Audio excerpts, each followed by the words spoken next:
Hello, everyone. Welcome to Telling Tales. We make atmospheric tabletop role-playing games and we stream them for you here on the internet. Tonight is Blades in the Dark. I think it's our 5th episode of it. I think I'm right in saying that.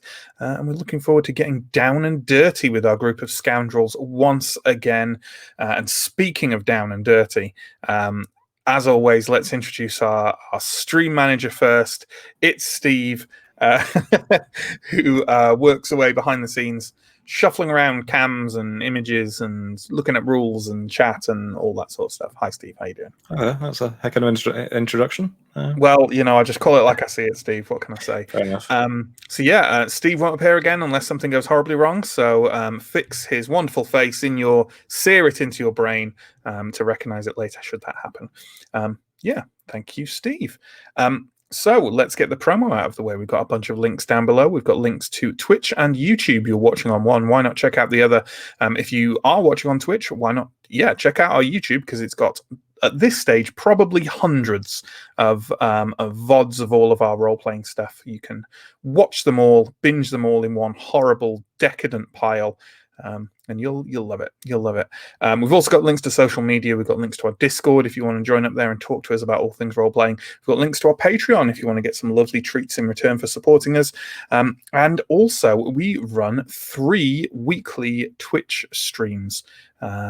Monday, Tuesday, and Wednesday, all of them at 8 o'clock in the evening BST. Mondays is Call of Cthulhu with Johnny, and Tuesdays and Wednesdays are Blades in the Dark and Coriolis with me. We also do monthly one-shots, kind of single-shot stories on the first Saturday of every month, and that means this Saturday is going to be one of them, and it is going to be Honey Heist. If you go to our YouTube, and I'll put it up on Twitch tomorrow if I remember as well, we've got a trailer for it. Honey Heist is a game where you play bears who are trying to pull a heist of some honey at HoneyCon. Some of the bears have hats. It doesn't get any better than that, really. That's going to stream this Saturday at 3 o'clock in the afternoon BST, and Johnny will be running that. But like I say, there's a trailer for it on our YouTube. Go check that out. Also, we've just announced what next month is going to be. That's going to be August the 7th, Saturday, August the 7th, where I'm going to be running the new alpha PDF version of One Ring. So join us for that and check that out. We also do a fortnightly stream over on the Free League Twitch every other Sunday, but the next installment was due this Sunday, but that's actually been cancelled due to life getting in the way. And we'll put out stuff about that on our social media as we get closer to Sunday. But the next one of those is going to be on Sunday the 18th, Sunday the 18th of July. So there we go. That's all the promo out of the way. Now let's get on with introing the players, and we'll talk about what the keepers got up to last week. So let's start with our first player, John. John plays Bricks, a man, mountain, and bruiser, and all those things. There he is. What a lovely smile. So you were in a situation where you were transporting a corpse from Six Towers back to the docks. For reasons last week, John, and you had attracted the attention of a bunch of kids. How did getting out of Six Towers go? It seemingly went quite all right.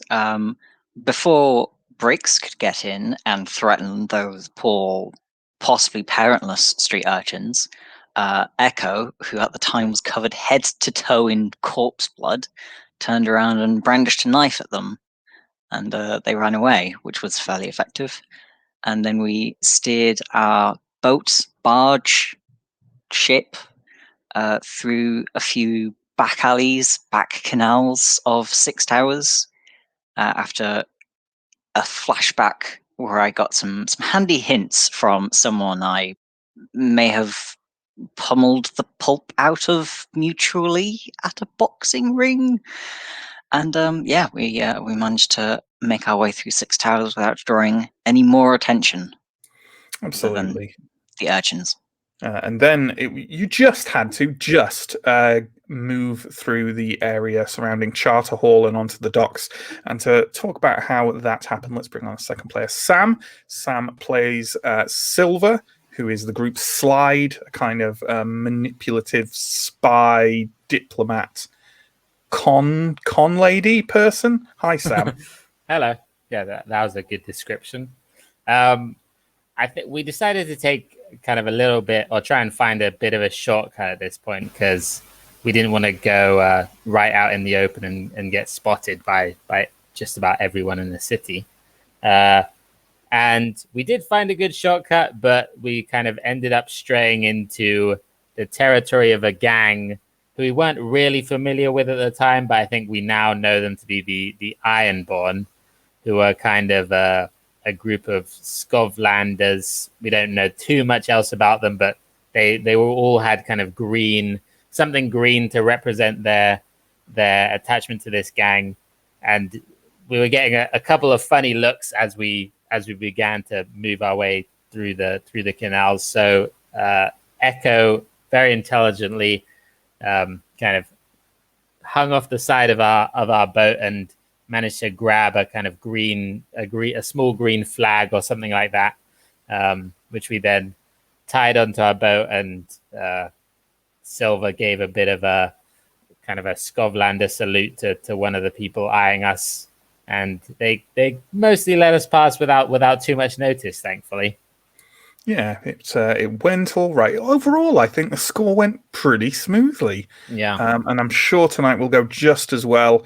Let's bring on our third player. Let's bring on Justin to talk about what happened. And this is the thing. I was typing up about what bit Justin would cover in the recaps, and I almost cannot escape calling the end of these scores the hand-in.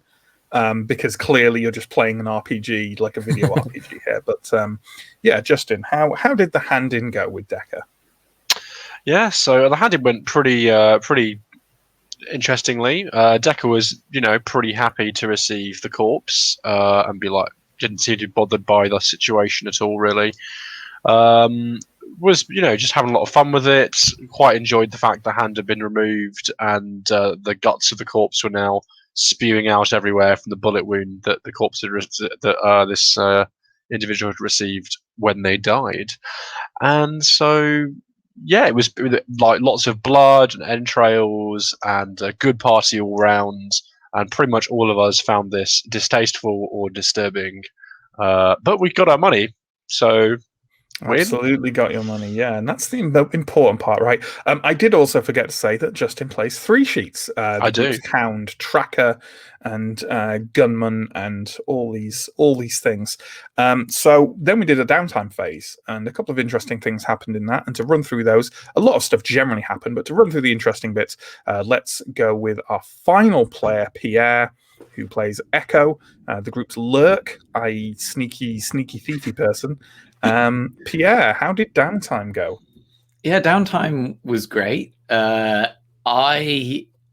was mainly interested, because of my various harms, in obtaining the services of a doctor. And so we worked some more on getting this doctor, and we did succeed in acquiring this more permanent connection that is via the anarchists. We also started a couple of long-term plans. We were trying to get in some contacts with the grinders, and also tracking down 3 sheets kind of nemesis a little bit. Steiner, we began our projects on that. Steiner, who of course had put a spanner in the works of the last score by killing that guy who you were meant to bring back to the dots. Yeah, it made it a little bit more tricky to be covert when we were being chased by Deathstalker ravens. Yeah, and I healed up a bit, and then went and spent a bunch of coin on indulging my delicious vice, and yeah, that was quite enjoyable. Yeah, what wasn't so enjoyable though, although there were successes in this downtime. Obviously, you got a hold of a doctor for the crew on a kind of permanent basis, but something that wasn't pleasant was a bit of an entanglement, wasn't it? Well, we'll see how that goes. I'm sure everything will be. Well, it didn't go terribly well. So, so this was my your friend, your contact, blue coat friend, who I used, who I've actually found lots of uses for. But we have caused a little bit of heat for ourselves, and so Dharma was basically saying that he's cutting ties, that he's, we brought too much heat down on him, and he's loyal to the Bluecoats now. So I've got to try and win him back, I think. He's done. He's out of all the Keeper's business. Time will tell whether this sticks. So there we go. We are starting a score afresh this week. I threw a bunch of potential scores that the players, or the characters rather, had heard about to them, and they picked one of them, and we're going to go with that. So we will pick up with the Keepers. And if the Keepers were going to visit someone in Silkshore, I think it's a fair, they take their barge, right? Silkshore's, like, if anything, the most canal-ridden area of Duskbowl. So it seems appropriate that you'd probably do that. And therefore, that's what you are doing. You are proceeding through the canals of Silkshore, the place where your lighthouse, your ruined lighthouse is. And you're making your way to the northern part of the district, which is commonly known as the Ease. It's far more easily navigated by gondola than by coach or foot. And the dozens of entryways into the canals are flanked by shops and brothels advertising their wares with coloured electric lights and flying banners. And you're making your way to perhaps the largest and most well-known brothel in all of the Ease. It's called the Red Lamp. And it is situated on a street in heavily inverted commas, being it's just a waterway, called High Water, where a sort of central, almost round, slightly off-round hill rises out of the canal water, and there's a number of different kind of shops and services on it, but dominating it all, kind of maybe about half of the way round on the actual waterfront, and then most of the centre, and towering above most of the rest of Silkshore, is the Red Lamp brothel. All of you are familiar with it in one form or another. And as you step off the barge and are seen through the kind of entrance chambers, you're obviously your presence here has obviously been anticipated, and that is at least partly because you're going to see one of your friends. You are going to see a sex worker called Nyrix, who is Sam's friend. Yep. That's right. I remember things. As you're escorted through the corridors of the Red Lamp brothel, which are quite sort of upmarket without being luxurious. This is a very functional place, but at the same time, quite a bit of money is put into protecting it and to maintaining it. Almost every corner in the corridors has kind of a large man or woman there, kind of keeping a very careful eye and ear out for any trouble that they might have to deal with. And a large woman kind of eyes all four of you up carefully as you proceed down Nyrix's corridor and into her chamber, which is kind of decorated in a very, again, functional fashion, with a lot of sashes and silks around. And Nyrix herself is kind of sat on her bed, chewing her fingernails nervously, which is quite unusual, Sam. She's not a nervous person by and large. In fact, she's quite short and quite weathered. She has kind of the look of someone who's been involved in this work and other maybe less respectable forms of work for quite some time. She's got a kind of weatheredness about her, and you're never quite sure whether she is in middle age or just life has aged her a bit harshly. But she's also known as being a little bit wild, and perhaps not a woman you want to get on the bad side of, especially in a tavern late at night when she's got easy access to a bottle. But nonetheless, that's how she looks. She stands up as you enter and embraces Silver and pats you on the back, and then turns and looks at the other three with a mixture of curiosity and distrust.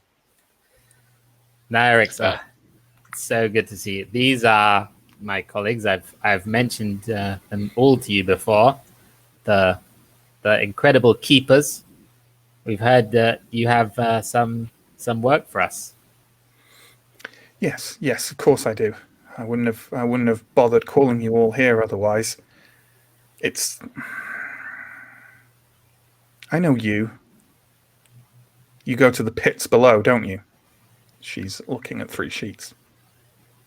What of it? Talk back to me. You're in my rooms. I think I snigger a little bit. Holds herself up kind of proudly. Fair. Still only coming to, like, you know, your chest at most. And she says, all right, well, it's not my job, strictly speaking. I have a client, and he put some feelers out, and I thought of you. You said you want work. It's not exactly smuggling by the sound of it, though. Well, we can do all sorts. We've got a variety of talents among us. I'm sure we'll be up for the job, whatever it is, especially for you. As you are saying those last few words, there's a quite a kind of a formal sounding rap on the door. You know, like someone who's trying to bring attention to themselves, but maybe seems almost embarrassed to do so. Nirix dashes over to the door and opens it, and another individual walks in. He is a quite. In fact, a very young looking man, dressed in very, very stylish clothes indeed, kind of the latest fashions of kind of like a brocaded jacket and very tight-fitting leggings and very elaborate gloves, which he comes in and embraces Nirix and then starts tugging the gloves off kind of one finger at a time, which makes the embedded jewels in them flash slightly in the lamplight, and looks at you all. And as he looks at you all, you can see something really quite unusual in that the iris of this man's eyes are not white or colorless, but translucent, see-through, like a clear gel in his eyes, but he seems to be able to see perfectly well as his eyes kind of flicker between the 4 of you. He tilts his head to the side oddly and says, I am so very glad to meet you all. He takes the glove off and tucks it in his belt and reaches out to take your hand one at a time. Is everyone shaking the individual's hand, or? Yeah. How? Yeah, like he's tucked this jewel-encrusted thing into his back pocket. Is it like into his belt? Into his belt. Mm-hmm. Okay. I will take his hand and just make note of if there's any opportunity. If he seems like, actually, I can't see his eyes. That's the problem. I'll shake his hand. But you can see his eyes. I know I can, but I'm not sure how he's seeing me, or like exactly whether he's looking where he's looking, or how he's working. You can tell where he's looking because you can see you can see his pupils. So they're kind of okay. So yeah, yeah. It's specific. I'm not yet sure whether I can loot this man while where he stands, but probably not. I mean, probably not, being as he's about to give you a job. That would probably put him. And I might be able to get more money out of him via that means.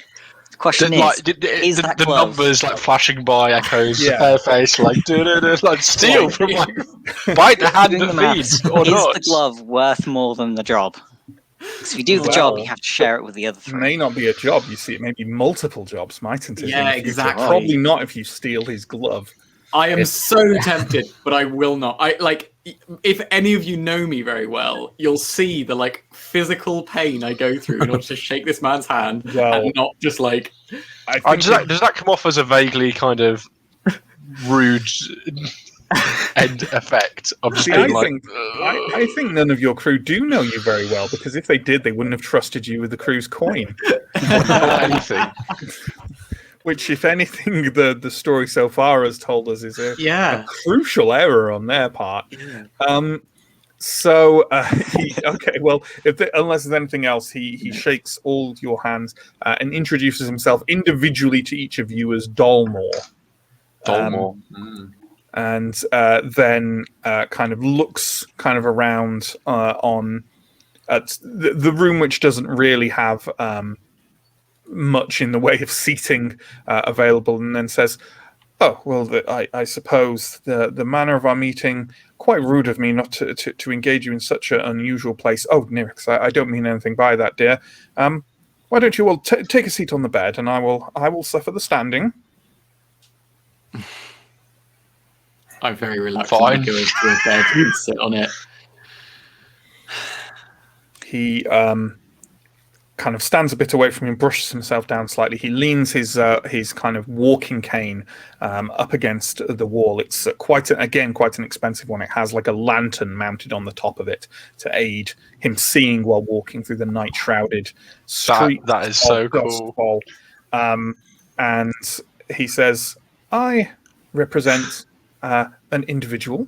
It's safe to say a moneyed individual who has need of certain tasks to be done that they do not wish to be associated with them.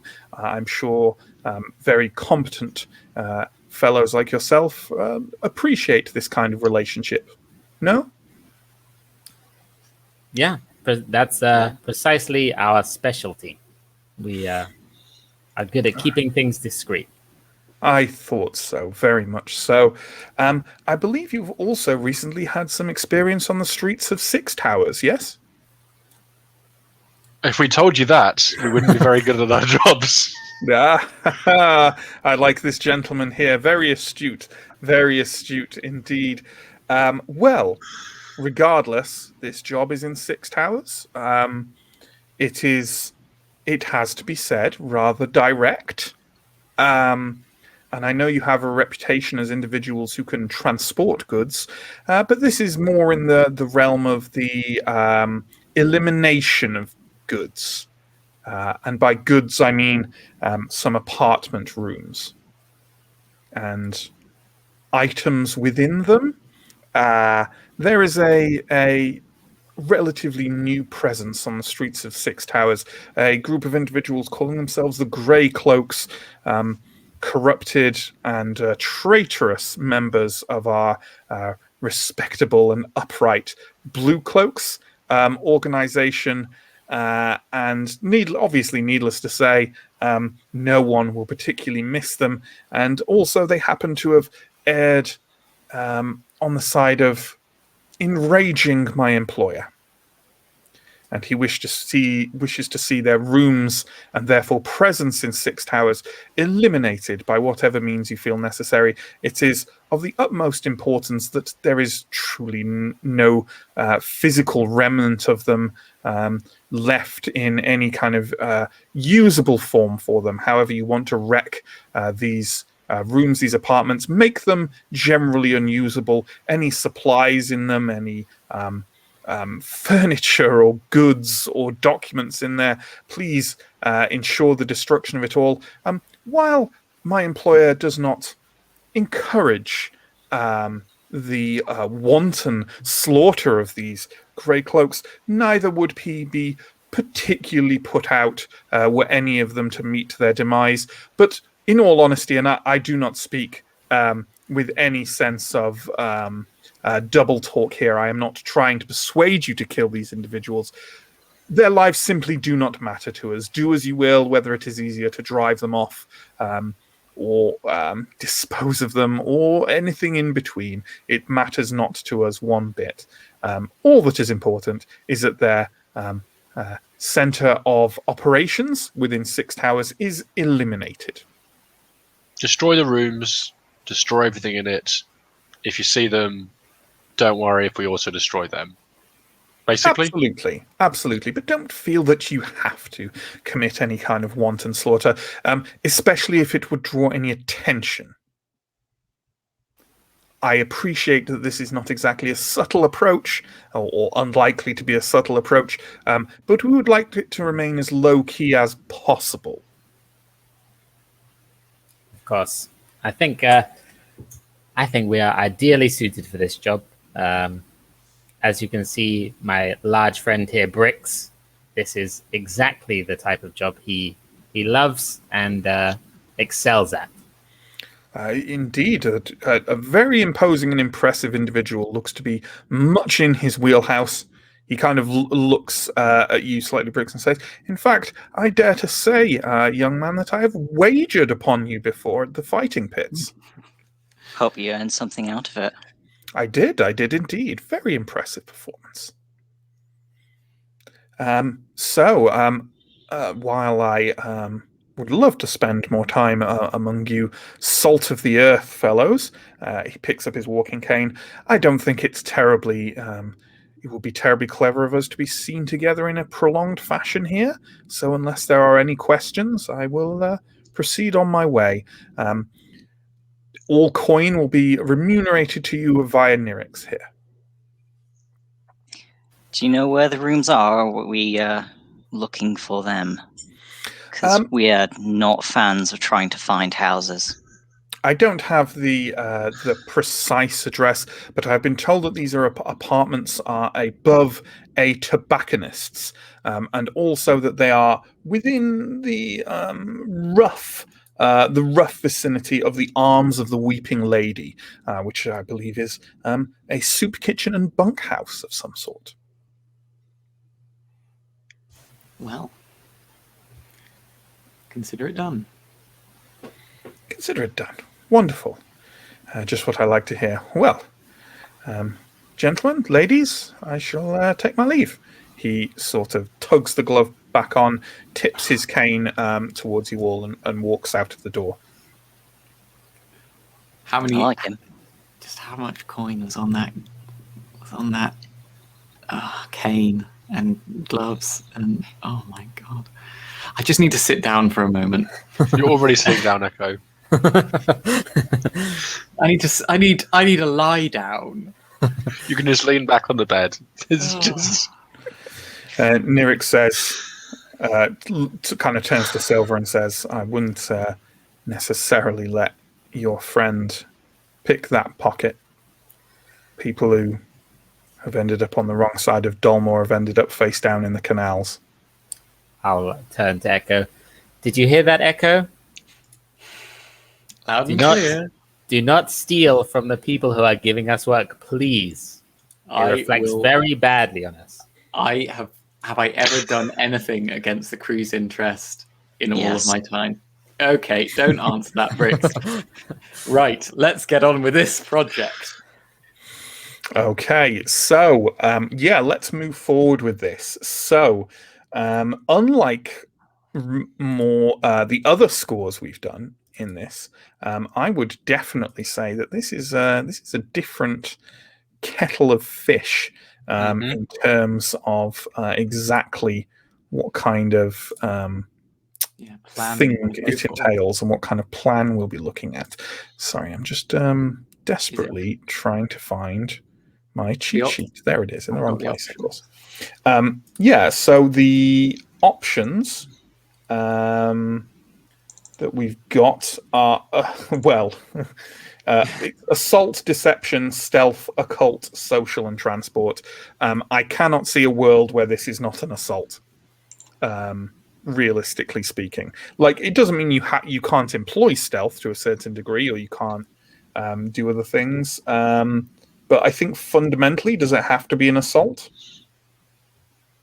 I mean, I was going to suggest assault. So I mean, or stealth. Like, potentially, if we wanted to do it in such a way that we didn't want to be seen entering or leaving the rooms, and we wanted to do something like set fire or something like that. Yeah, sure. No, absolutely. I'd absolutely accept. Well, you could even I don't think you can argue it's deception, because you can try and deceive to get your way inside, but once you're inside, you ain't gonna destroy the place via deception, really.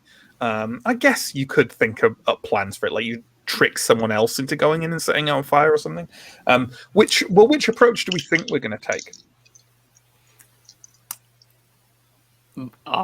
Assault. If Brix has anything to do with the planning, it's going to be assault. Yeah, I was like thinking about it, I was like, let's have fun. Let's just go smash things. That's an assault. Absolutely. Okay, well, if it's an assault, then the detail that we have to agree on is the point of attack. So, as before, don't worry too much about like an elaborate plan to get this thing completed. Let's just talk about the what any prep work you might have done to get to that point, and kind of the plan of the point of attack. Where are we? Where we start? It's up to you guys what you want to do, but I imagine there's a survey roll or something going to go on as to getting some information about this place before we decide how we're going to assault it. Yeah. I think it would be good for us to at least attack, at least get the element of surprise in our assault to some extent, even though it's not really a stealthy thing. So find out when they're not in. That's a good idea. Yeah, or finding a way to, is there any other entryways into this place that we can attack? Well, do we want to start off then with a roll to kind of just scout out the area physically? Yeah, that's not a good idea. Yeah. Who wants to make that roll, and what do they want to use to do it? Because I did say survey, and I think that's natural, but I think you could do any number of things. You could consort or whatever. Justin, you want to make it? So go I would like to make it because when I scout to gather information to locate targets, I get +1 effect. So I thought that would be good to do. Yeah, sounds good. And I'm only rolling 1 die though. Sure. But I suppose I could push. Or why are you only well? I mean, why? Because you're rolling survey. Yeah, I could use hunt, but I mean, I don't know if it's the same. I think that survey to kind of find out these. Oh, I don't know. Do we think hunt would make sense, people? I guess the question is this a roll to find the location, or is it a roll to find out details about it? Because you can still roll hunt for that. I'll just reduce the effect because hunt doesn't really let's work. say I'll do a hunt roll, and I'll be specifically looking for the various ways in and out of the building, perhaps less considered routes, vulnerabilities. And that probably involve, taking a trip to the place and kind of staking it out and stalking around. And maybe tracking some of the grey cloaks. I'm trying to think of how to make it more hunty. Yeah, I mean that would make sense. Like if you're tracking some of the grey cloaks. Okay, well you get +1 effect, and if you're going to track some grey cloaks, I'd say that's a standard one, but with the extra effect, that's going to increase to great, I think. And I think it's quite a risky thing to do, but it's not desperate. Yeah, that's good. Is anyone helping, offering a devil's bargain, stuff like that? So you're going to push yourself and just take a load of stress off the bat? What are we doing? I'm leaving it. Fair enough. I don't think I have the spare stress to help out. Right, the dice are being rolled then. And I rolled a 6 and a 5. Hey, nice. That's pretty damn good. So that's a success with no complications or anything. So yeah, you stake out the place for let's say a couple of days, and you try and follow people who go back and forth. The very first thing that hits you find the place quite easily. There's only one tobacconist near the Arms of the Weeping Lady, which is a kind of large, grand building, formerly an opera house, which is now a soup kitchen and bunkhouse for the destitute, run by the charity of the Weeping Lady. And down the street from that is a tobacconist. Above it is a number of abandoned apartments. And the first thing that strikes you when you start scouting out the area is there's a lot of individuals who kind of come in and out of that tobacconist's, who definitely don't need that many purchases of tobacco a day.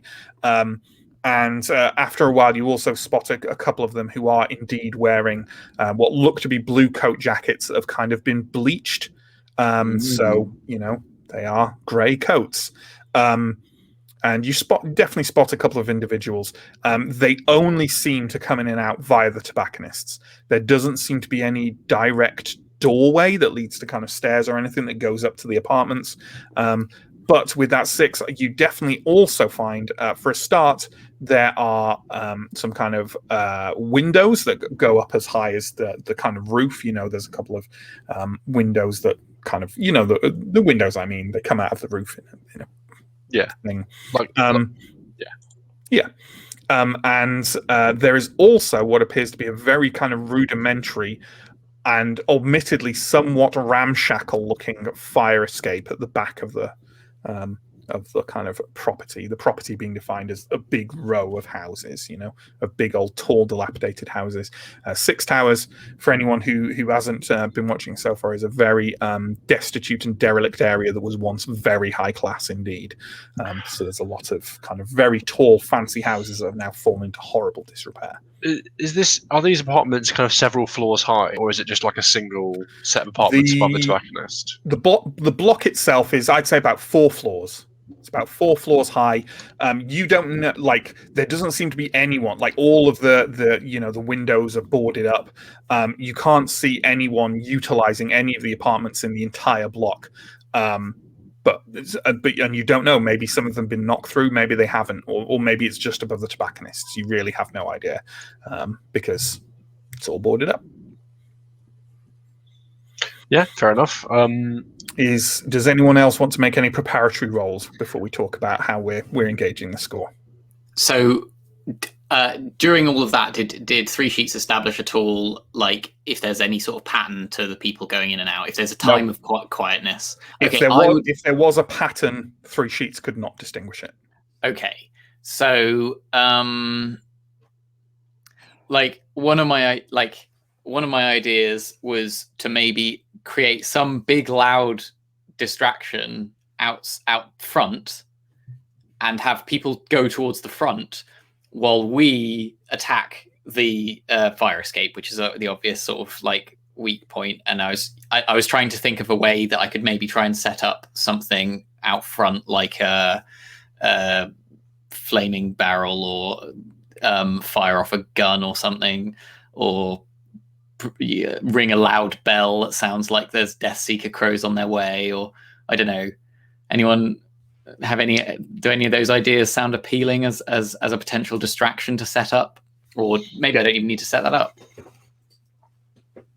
because distraction would be I don't think you need to set that up. I think that just sounds like a situation where we start the score. Sure.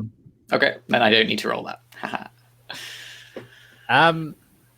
Could I do well, I'd like to go into this tobacconist and just like peruse, talk with the whoever is running it, and while doing so, keep an eye on who is coming in, and like, is there a door in here? Like, is there? Sure, yeah. Scoping inside the building a bit. Yeah, absolutely. What role do you want to make for that? I think it could be survey, could be. Or possibly consort. If I think consort is fine if you're just trying to make small talk, and therefore, and while you're doing it, keep the guy talking while you're having a look around. Either's good, I think. Okay, I'll do consort. That is slightly better for me. Okay. Is there anything anyone wants to offer in terms of devil's bargains or kind of stuff like that? What about? Okay. Yeah. Let me just double check the rules on Devil's Bargain, like what you're meant to be offering or not offering. So collateral damage, unintended harm, sacrifice, betrayal of friends or loved ones, offending or angering a faction. Yeah, okay. Yeah. Okay. Starting or ticking a troublesome clock. Yeah, sure. Yeah. Okay. I will give you an extra die in return for starting a troublesome clock. Before you decide whether to take that, one of our smuggler's abilities, the ability that we took, is when your heat is 4 or less, which it is, you get +1 die to deceive people when you pass yourself off as ordinary citizens. I'd say you absolutely can take that. Yeah, definitely. Nicely pointed out. You can take both.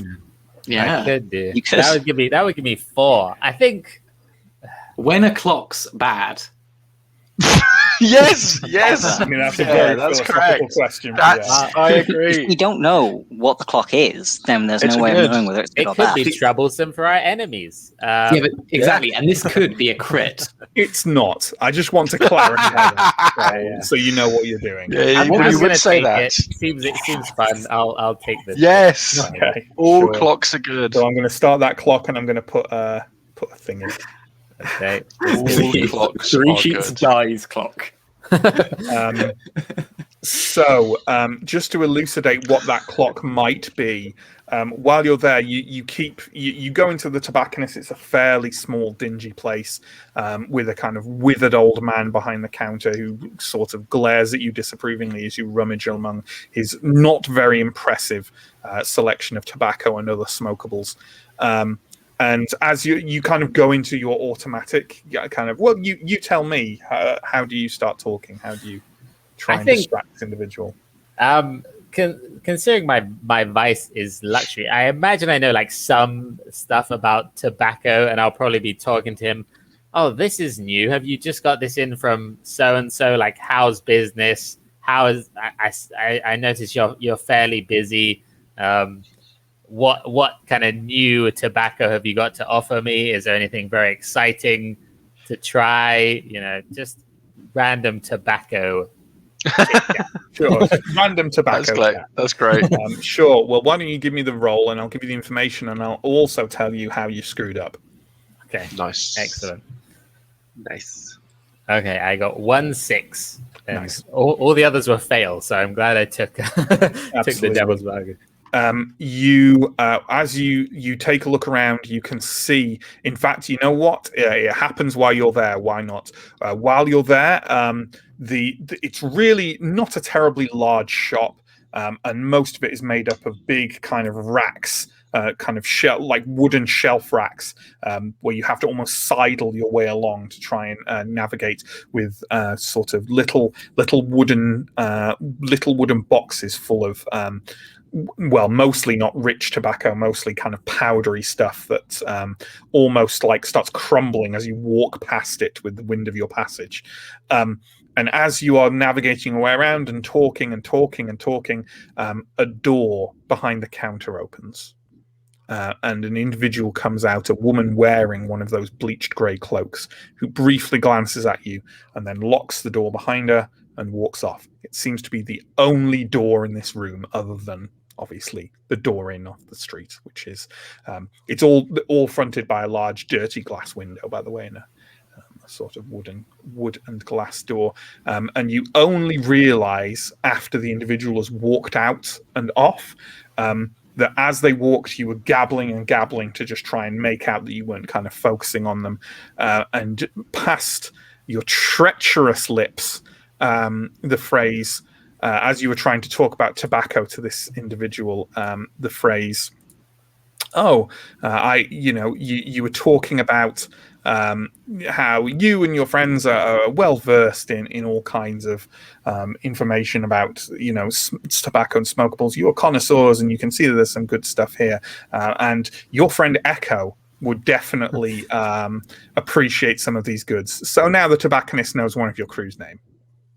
Okay. Nice. I'm glad Yeah, it's not a Echo. clue that we care about. Yeah, exactly. Yeah.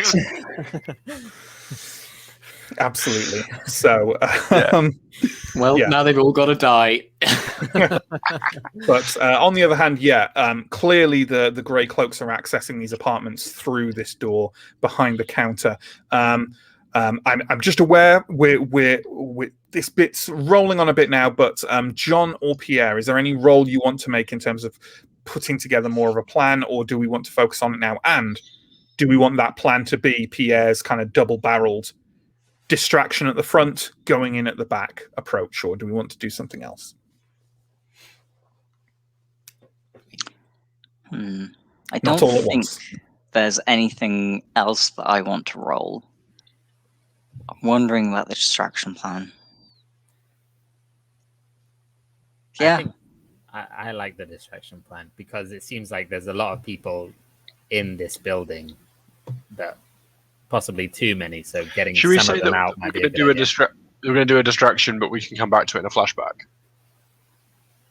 when we decide what it's going to be. I mean, I want this to be You don't have to determine what the distraction is. I'm just asking what the general plan is, so I know where to set you up at. If you're happy with that being the general plan. Yeah, I would quite like to do the distraction. A distraction, knock in the face of the tobacconist, storm the door, smash stuff.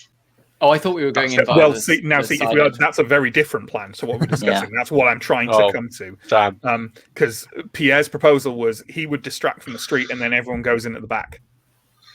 But if so, but we don't need a plan to the nth detail, but I need to at least know where you are when we kick off, so that's true. Set you up. The back sounds good. I like the plan. Okay.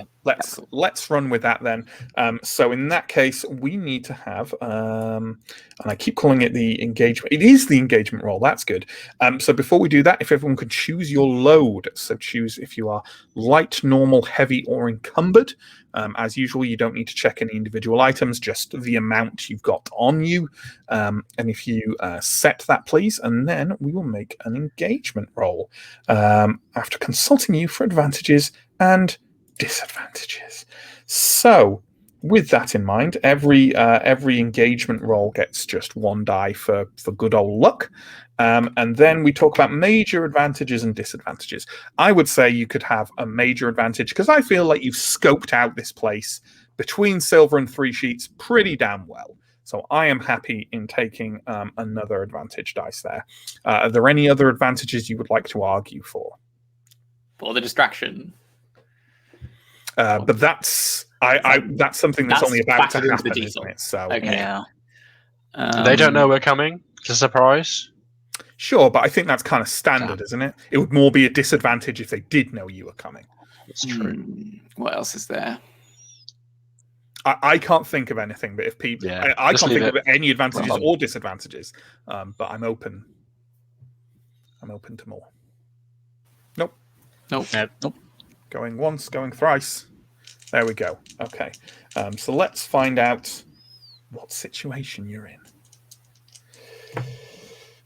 Okay. Well, that was a 3 and a 4. So you're in a risky situation when you start. So pretty standard. I'd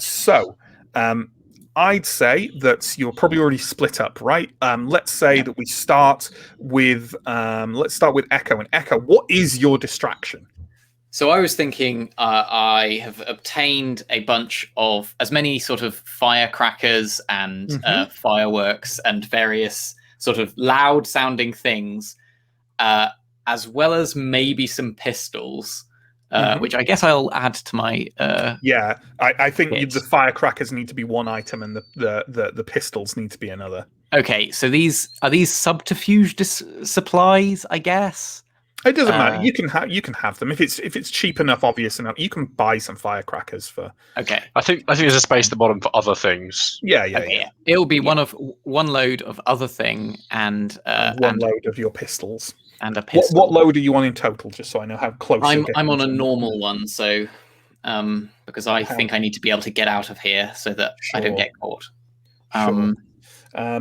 Absolutely. So if you've got these firecrackers, then so the street is kind of wind blown. You've got rubbish and bits of filthy, decaying plant matter kind of rolling around in the wind on the street. Further down, it's nighttime. Not that there's a tremendous amount of difference. In fact, nighttime is sometimes brighter in Duskfall as the moon rises, coming oddly and circuitously closer every cycle that passes. And it's a very bright night tonight. And down the road, the Arms of the Weeping Lady is casting a warm and inviting light out on the street as the destitute and homeless of Six Towers make their way there for something warm to eat and a quiet place to sleep. Where are you putting these firecrackers? I think I want them to be sort of like whatever the shadiest looking alleyway is, because my idea is that I'll start them off, and then when they're going, I'm going to fire a pistol and scream at the top of my lungs, right, as though I've just used these firecrackers to distract from the noise of me having shot a person. Right, sure. So that's my idea. You're trying to double bluff this. I'm seeing if they're not brought by the firecrackers, they'll be brought by the pistol and scream. Sure. I love it. If a plan's not convoluted, it's not worth doing. So what? I mean, what role do we think this is? Finesse, maybe. I don't know. It's up to you, obviously. I think that doing all of that bit is the easy bit. The difficult bit is getting away, and for that, I want to use Prowl to like try and get an escape route easily. No, I would like a role. That would for be a different role, though. I stuff imagine in a street which is not entirely abandoned first. Okay, this is the role to not blow your hands off. Yeah, and stuff like that. So what's the danger? I guess that I'm overcoming. What kind of blowing your face off with fireworks? Doing this, firecrackers and fireworks in Doskvol are not safe items. Not drawing attention to yourself, and not all the right kind of attention to yourself. And stuff if it's not blowing my hands off, I'm going to go for finesse. I think that's fine. I think a finesse roll is fine because it's a complicated operation, right? Set these things going, time them, fire it immediately, run and don't. Sure. Yeah. Scream, but not for real. You know? Yeah, exactly. I think that's fine. So yeah, you're desperately trying to light these firecrackers. Are they just maybe like wedged into a crack in a brick wall or something like that? Yeah. And you're desperately trying to light them, and the voice swathed under your scarf is going, quickly before it's too late. Shh. And our hands are shaking a little bit from the hypothermia. Sure. I'm like, are you okay? So this roll, are you getting any dice for any? Obviously, no one's helping you because the other three are behind the building, safely away from the fireworks. I haven't got a devil's bargain for you. I think. Don't forget, folks. You just straight up push yourself for more stress. Yeah, and pushing yourself is 2 stress, right? Mm-hmm. That's right. Yeah, and this is just for lighting the thing. Yeah, this is just for pulling off the distraction. Okay. I've got a devil's bargain. It's an extra dice, but the devil's bargain is that they all go off at once, and it's instead of like being like a kind of like prolonged like spattering of fireworks, it's just a huge amount of gunpowder goes off in a wall in one go. You do have to specify the details of the offense. Are we saying collateral damage, perhaps? That's one of the things. You've got collateral damage, unintended harm. This could also be that. A sacrifice of coin or items, betrayal of friends or loved ones, offending or angering a faction, starting or ticking a troublesome clock, adding heat to the crew, or suffering harm. I think it would be suffering harm. It would be getting a bit burnt and so on. Getting a bit singed. It would be getting a bit singed, like maybe like a bit of deafness or something like that. Oh man, I don't like this devil. This is sounding too much. You don't like it. Just something little like that. Yeah, I'm already going to die to these grey cloaks. Yeah, you don't have to take the devil's bargain. You don't have to take it. I know. Yeah. I think I might push myself instead. Okay. So cool. I will push myself, and because I have a special ability called the Devil's Footsteps, I can have an additional benefit, which could be I perform a feat of athletics that verges on the superhuman. And I was just thinking about that as a way of getting away from these explosives, potentially as a means of like very rapidly, if there's a short fuse on them, being like So yeah, when you push yourself, choose one of the following additional benefits. Perform a feat of athletics division. Okay, and it doesn't say you have to succeed. So you know what? I'm not gonna make you roll to get away from this, no matter what happens. Sure. But we'll see how the actual distraction works out now, right? So why don't you've got an extra die for pushing yourself, and take those 2 stress, and then we'll let's make that roll and see what we do. Rolling my 3 dice. I got 1, 6, 3, so 6. Got a 6. Nice. Yep. So you light these firecrackers. They start hissing very quickly and imminently. You step back, and so the plan you said is like fire as they start going off and scream in a kind of double bluff sort of thing. Yeah. You do that, it goes basically flawlessly. You remember to step back from the firecrackers. You fire your gun in the air as they start kicking off and kind of sparking across the alleyway, and you're kind of like half shielding your face as you do so. And then they erupt and start cracking the bricks around them. It's extremely loud. You know, you fire that pistol, you scream. How would you like to get away? Are we like scaling the wall and just up onto the roof or something like that? I think so. But like if somebody comes, I think I'm definitely like trying to remain in the darkness, not moving, as though I've already like I'm hiding is my preference to like stealth is preference to speed. I think Sure. with this.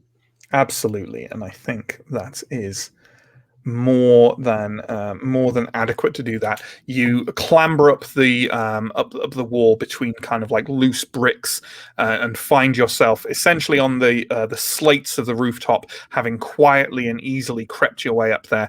And you look down and you see the tobacconist kind of like poking his head out of his shop and looking over. You can see some people wandering down the street from the Arms of the Weeping Lady and kind of looking what's going on. And you hear a kind of general hue and cry starting up of people shouting, "What's that? Gunfire!" and all this kind of thing.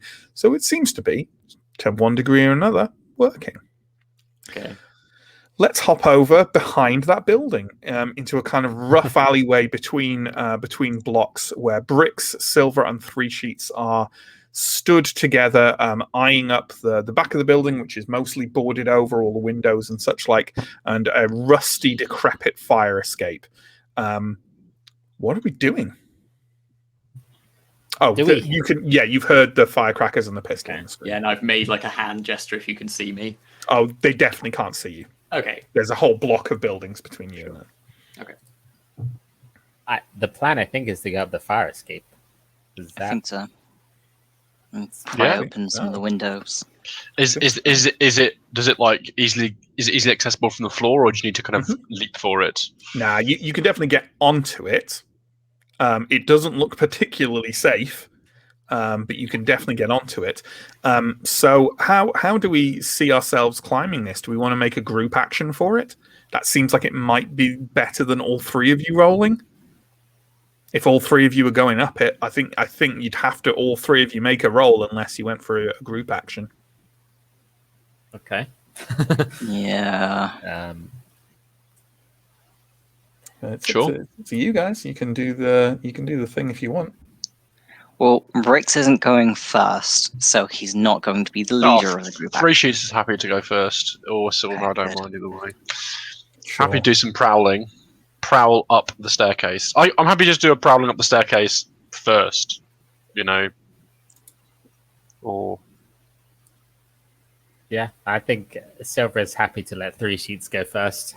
so I guess it's just a single roll, I guess, to prowl. Sure. Yeah. If you're going up first, then go for it. Right, my one die.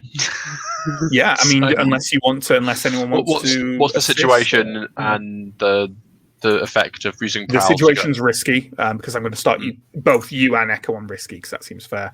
And the effect's just standard. Yeah, I think Okay. trying to prowl up these is absolutely fine. Then Traverse them skillfully and quietly. Someone give him a boost. going. Yeah, if you want to assist for stress, you can help Three Sheets with that. I'll assist. I'm not. I don't know what that even looks. I don't even know what assisting my prowling looks like. So that's the thing. Like, it's not the stress, but I'm not sure what I would actually do to the assist. fire escape looks like it's rattling on its fixtures, and maybe Silver can hold it, try and pin it in place at the bottom. Yep, I'll happily do that. Might make it quieter as well. yeah, all right. That's giving me 2 die, and I feel much more comfortable with that.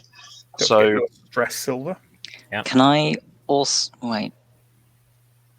Would maybe giving Three Sheets a boost up, like quieting? No, because after you get, never mind. I mean, you can also hold it. It's entirely up to you. Yeah. How many people can assist a roll?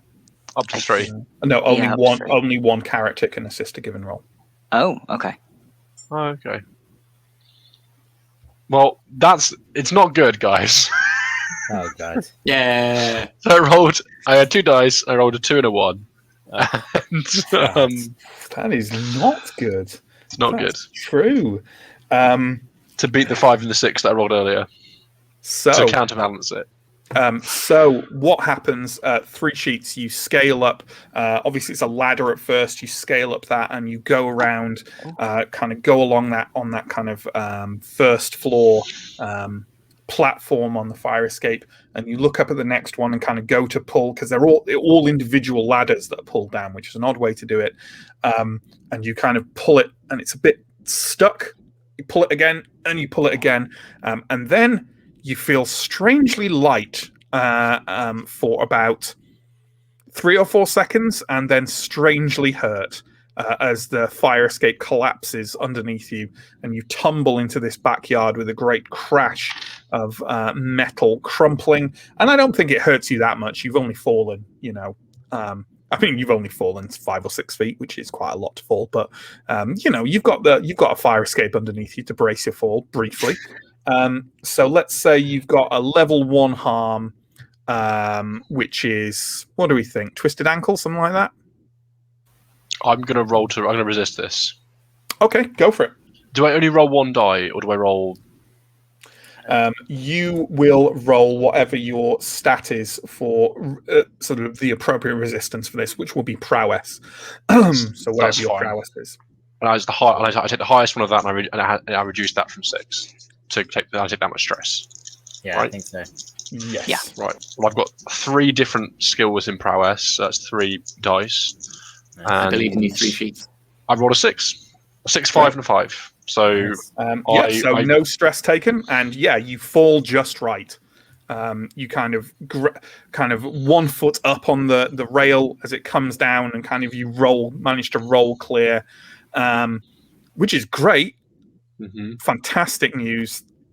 You ain't getting up that fire escape. It's a no-go, people. I overestimated how easy it would be to get in through the fire escape. Not going to happen. Not your fault. Clearly, it's too old, dilapidated. It's not fire code. 6 towers. What's it like? Definitely not up to code. That crash caused quite a loud noise. A second distraction. Yeah, sure. The real plan was for Echo to go in via the front. Triple bluff. I would say that Echo around the other side has heard a loud crash around the back of the block. Oh no. Perhaps we should try the door. I wonder if there is not like getting the fire escape all of the way up, but is there a way that we can kind of get into the first floor rather than? I mean, the windows are boarded up, but you could certainly try and remove those boards. Are they boarded up on the outside? Yeah. Okay. In that case, I would take out the crowbar that is part of the demolition tools that I brought with me. I was hoping you'd have that. Definitely brought a sledgehammer. Sure.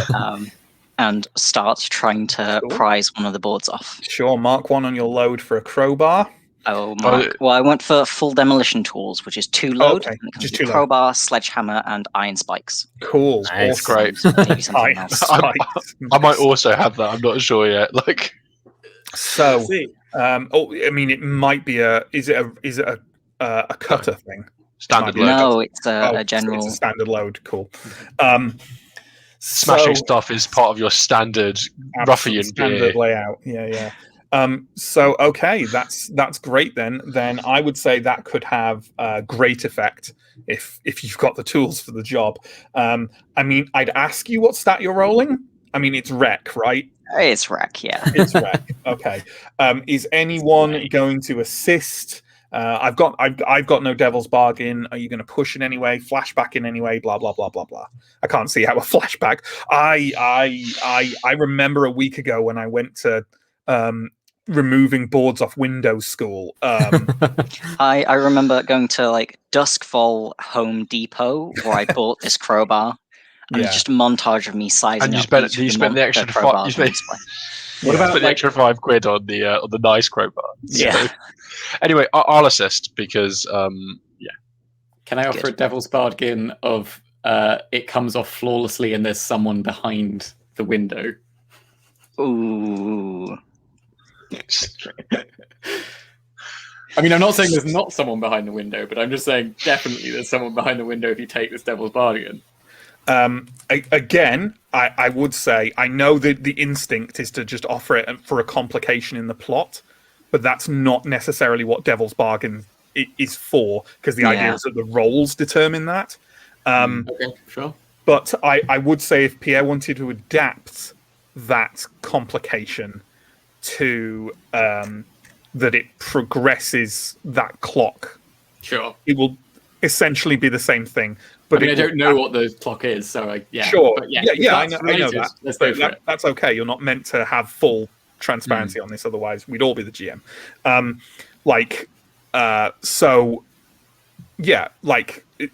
adaptation of what Pierre said, which is roughly the same thing, but it would progress a clock rather than that the result just being that someone's behind it, because it needs to have extra kind of like mechanical consequences. I think that would make sense, just because you're breaking in quite noisily to a ground floor window. Sure. Also, considering the rolls I managed last week, I'm not very confident even with 2 dice. So you have an extra die from 3 sheets helping, and don't forget that stress, Justin. An extra die from this Devil's Bargain. Let's go. oh no. Oh, 2 1s and a 6. Have you only got 1 in rec? Yeah. Huh. 2 in skirmish. Fair enough. It doesn't even look like Bricks is making an effort. He just slides the crowbar behind the board and just kind of like moves his arm forward, and the whole thing just 3 sheets. You're kind of like trying to hold it steady so it doesn't clatter on the floor, and it just comes away in your hands and like, whoa! I've done this before. Just there. I've been here like Bricks grabbing the rubble that Bricks is leaving behind after destroying something. The bad news is Silver, the woman you saw yesterday, let's say, in the shop, is currently the room it's opened is basically a big, dirty, empty room, and the one side of which, the far side, is like a doorway, which you would guess is the doorway that leads through to the shop, and kind of further towards the window near you is a set of stairs that are just going upwards.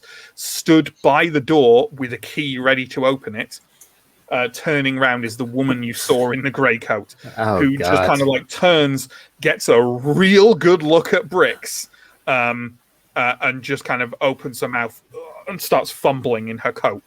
I'm right here, so I guess I can just shoot her. Yeah, you can do that. Yeah, like, Fair. you know, if she's fumbling in her coat, I'm gonna be like dead. Like, sure, absolutely. So, why don't you? I mean, what role are you using for that, and why is it skirmish? Yeah, sure. Well, I have a fine pair of pistols. Mm-hmm. Now, what does fine increase the number of die that you get, or the effect? I think it's the effect, right? I think it's the effect. I don't think. Obviously, it's very frequent in other role-playing games for equipment to add dice. I think I'm correct in saying that does not happen ever at all in Blades in the Dark. I think it does increase the effect, yes, potentially. I'd say this is a... if she had a gun drawn, it'd be desperate, but she doesn't, so it's risky. So I'd say it's a risky position and a great effect. Yeah. Is anyone... I can't imagine how people would assist in any way, but is anyone assisting or anything like that? Are we just going for a straight roll? Feels like a straight roll, but whatever people want. I have no... No. Yeah. I don't think I can assist. Cool. Make that roll then, please, Justin. I'll take 2 stress to add another die. Sure. And I rolled a 4. Okay. That sounded like a single die roll. Have you got no points in skirmish? A 4 and a 2. All right. Okay. So I mean that is a success. So she definitely has been shot.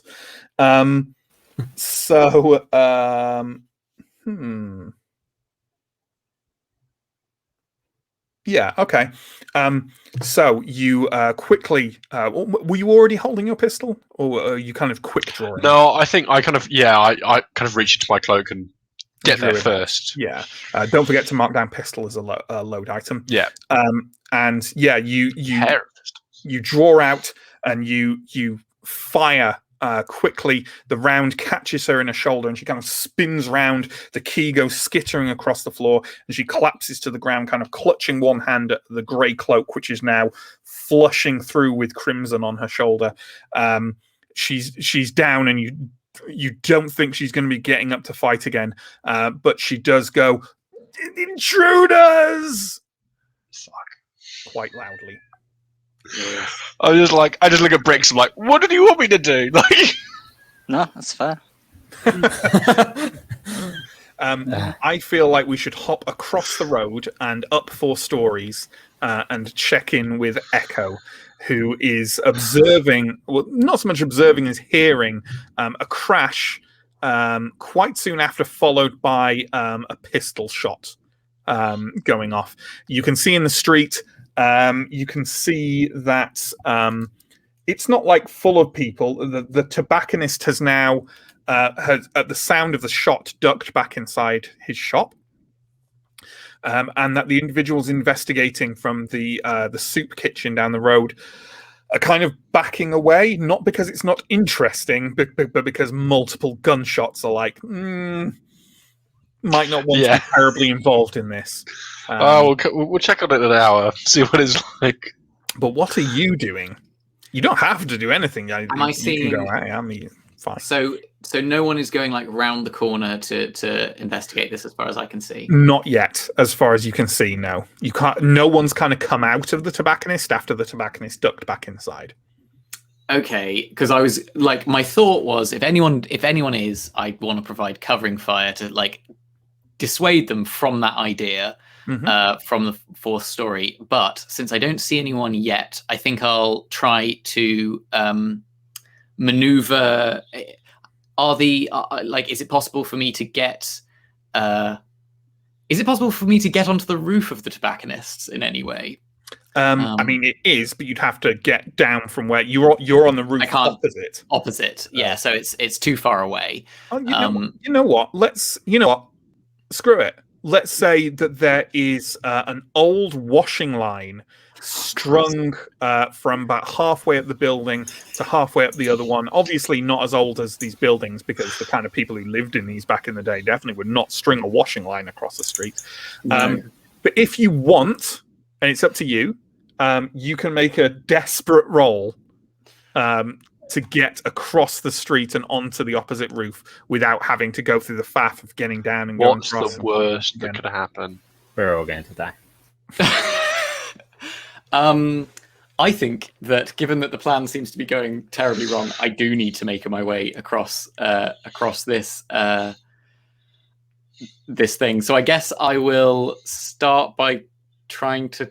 I don't know if the most sensible way is to sort of, sloth climb kind across monkey across it sort of thing, or whether you're kind of tight roping. I'll level with you, Echo. That's not going to adjust the roll. That's fair. So go for it. Okay, well, in that case, what are you going to roll for this? Is this a prowl roll, or like, it's up to you? It's up to you, but consort is going to be a hard sell. Sway. I'm going to sway on this rope. Get all the way across. That's what it is, right? Swaying. Yeah. No, I'm going to go for a prowl, and I think the way I'm going to do it is, I'm actually going to do. Maybe I could have. Is like a large stick, like a stick that I could use. Is that a thing that counts as a weapon, or a large weapon, or an unusual weapon that I could have brought? Yeah. Do you want to have like a quarterstaff with you or something? Yeah. I don't know whether you want to count it as a large weapon or an unusual weapon. A quarterstaff is a large weapon. Yeah, for sure. Okay. It's a bit heavy, but so that's going to be 2 load then, right? Is that right? Yeah. So I'm up 4 load now. And all of a sudden, now we know that Echo fights with a quarterstaff. That's cool. Yeah, naturally. Are you going to use it like tightrope your way across? Yeah, and that's the Yeah, idea. yeah. Freaking As frick quickly on a as I frick. can, All right. tightrope my way In across. that case, I will increase the effect of this to great. Okay. If you're That's going to still use that. risky. So, let's see and how this goes. you're still at desperate. Ooh, I should probably push myself, shouldn't I? Yeah, I should probably push myself. What's your prowl? It's at 2. Okay. But again, I could use the Devil's Footsteps, which seems even more appropriate in this situation. Yeah. Could I offer a devil's bargain that you know, if you climb across, there's people in the street. People can see someone monkeying across a washing line. Like that is They're not looking up. They're not looking up. what? That is the devil's bargain. That someone sees you with a quarterstaff sneaking across this washing line. I'm happy to accept that as also advancing a clock. I've also got a devil's bargain, which is that you could get across but lose your quarterstaff. So you've taken the load for it already, but then you don't have it anymore. So you have to kind of chuck it away to get across, causing another clatter, another distraction, layers upon layers of distractions. Yeah, what would that necessarily count as? I don't know, but yeah, I'm happy with There's losing I think an item. I'll take that. losing an item is sacrificing an item is one of the options for devil's bargains. There are also only Yes, it is. examples in the rules. Yeah, so you can sure. choose from outside of them. They're more like guidelines. These It's rules. ultimate Yeah, GM. yeah, GM and I'm not like when I said someone appears, like it's not that I don't want these things to happen. It's just that it fits better. it needs to have some mechanical effect. That's all I want to make sure. Because if it's just a complication, I can just fucking add that myself. You know what I mean? Yeah. Okay. So I think I'll go for the. I want to keep my quarterstaff. I've now become attached to it, so I'll go for the ticking a clock / drawing 2 minutes. The ticking It's a clock. stick. It's a stick. You found. You're like a dog. You can't And I think drop you a fucking said- stick. I think you said as well. So you're pushing yourself as well. So it's 2 stress, and you're taking the devil's bargain from Sam to advance the ticking clock, and so that's 4 dice, right? 4 dice on this desperate roll. Yeah. Yeah. You're gonna need it, mate. Sounds good. 2, 4, 6, 1. Nice. Okay. Well, that's a 6. So that's a success. I'm just going to double check that desperate 6s don't also have a consequence of some kind. I don't think they do. No, they don't. But I'll tell you what you can take is an XP for making a desperate roll. Yes. So pop an XP into your, it was prowl, right? So it'll be your prowess tracker. Yeah. So that's good. You tight rope across with your quarterstaff sort of desperately. You do hear a noise from below. You hear you haven't talked to the tobacconist, but the voice is coming from the tobacconist's doorway, and you're fairly sure you caught a glimpse of him as a little kind of withered old man, and you hear a kind of like bloody hell down below as you're like desperately sort of like scampering across, and with it because you push yourself, you get that that athletic maneuver, right? Do you want to use that athletic maneuver? I'll offer you here now. If you want, because the roll was to get across the opposite roof, I think we can say that you easily scamper up to the roof. Although actually, I'd say you can easily scamper up to the roof. Here's the choice, right? You can either use that maneuver to just scamper up to the roof, or you can put your climbing equipment in your load, and I'll let you use the maneuver to actually get into the building. Oh yeah. Okay, I'm going for that. That sounds great. Okay. I can't. I can't have climbing gear. It's too heavy. Oh no, I have the light climbing gear. Of course. Yes. Because you're the lurk. Of course. So you've got light I'm climbing the gear. lurk. Yeah, you get your way across. You manage to, you're pretty high up. This is just at the bottom of that top 4th floor, and you scramble up onto the roof. And looking over, you can see that one of the boards is loose on a window that's coming out of a kind of promontory on the roof, and you kind of just skip over a couple of slates kind of skitching around under your feet, but you manage to get a hold of the loose board, rip it aside, and sort of dive your way through the room, through the gap, and now you're in what seems to be quite a dark room. With faint light only filtering through from the hole in the boards, and there's a kind of very musty, empty smell around you. But you are there. You are in the top floor of the apartments. Okay, perfect. And on that, let's jump back to the rear of the building. So there is a badly wounded grey cloak inside who is called out for reinforcements. What are we doing? Killing her with a blade. Clearly. Is there a rationale for that? Because she's seen bricks and she's shouting for help. That's my rationale. Or going for the key. That's my thoughts. Other people might have... I've just shot someone, so other people might have decided to act before me. I was going to jump over the window frame and probably give her a smack with the crowbar just to knock her out. Okay. I don't think we need to make a roll for that. You can leap in there and whack her upside the head with the crowbar. She's either out or dead or somewhere in between. Great. I mean, with bricks hit you with a crowbar in the head. Yeah. You can, however, you can definitely hear footsteps somewhere above on the stairs. Great. Well, that means you probably don't need the key if they're going to be opening that door sometime soon. I will pick up the key anyway, just in case. Ready ourselves for a fight. So, hang on, is it just that the footsteps are coming down the stairs, we're in a lobby at the foot of the stairs, and the keys for the door that presumably leads to the tobacconist? Yeah, I mean, sort of right. Lobby is a strong word for this medium-sized empty room. But yes, there's a set of kind of old wooden stairs leading upwards on one side, and there's a door which you guess goes through to the back of the tobacconist shop. Yes. Okay. And this individual was seen with a key opening that door yesterday and dropped a key while trying to open the door. So yeah. Can I check if the door is locked? And if it's not, I want to lock it. You quick twist of the handle. Yes, it is locked. Okay.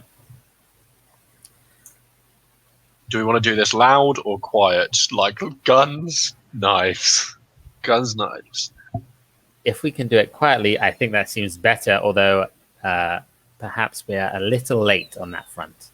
I'm reloading my pistol, just so you know, if we have a second or two to do it. I have two, but it's always better to be prepared. Sure. You hear a voice calling down from the next floor up.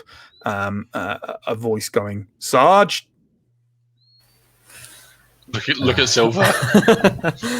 I haven't heard this woman talk, have I, at any stage? No.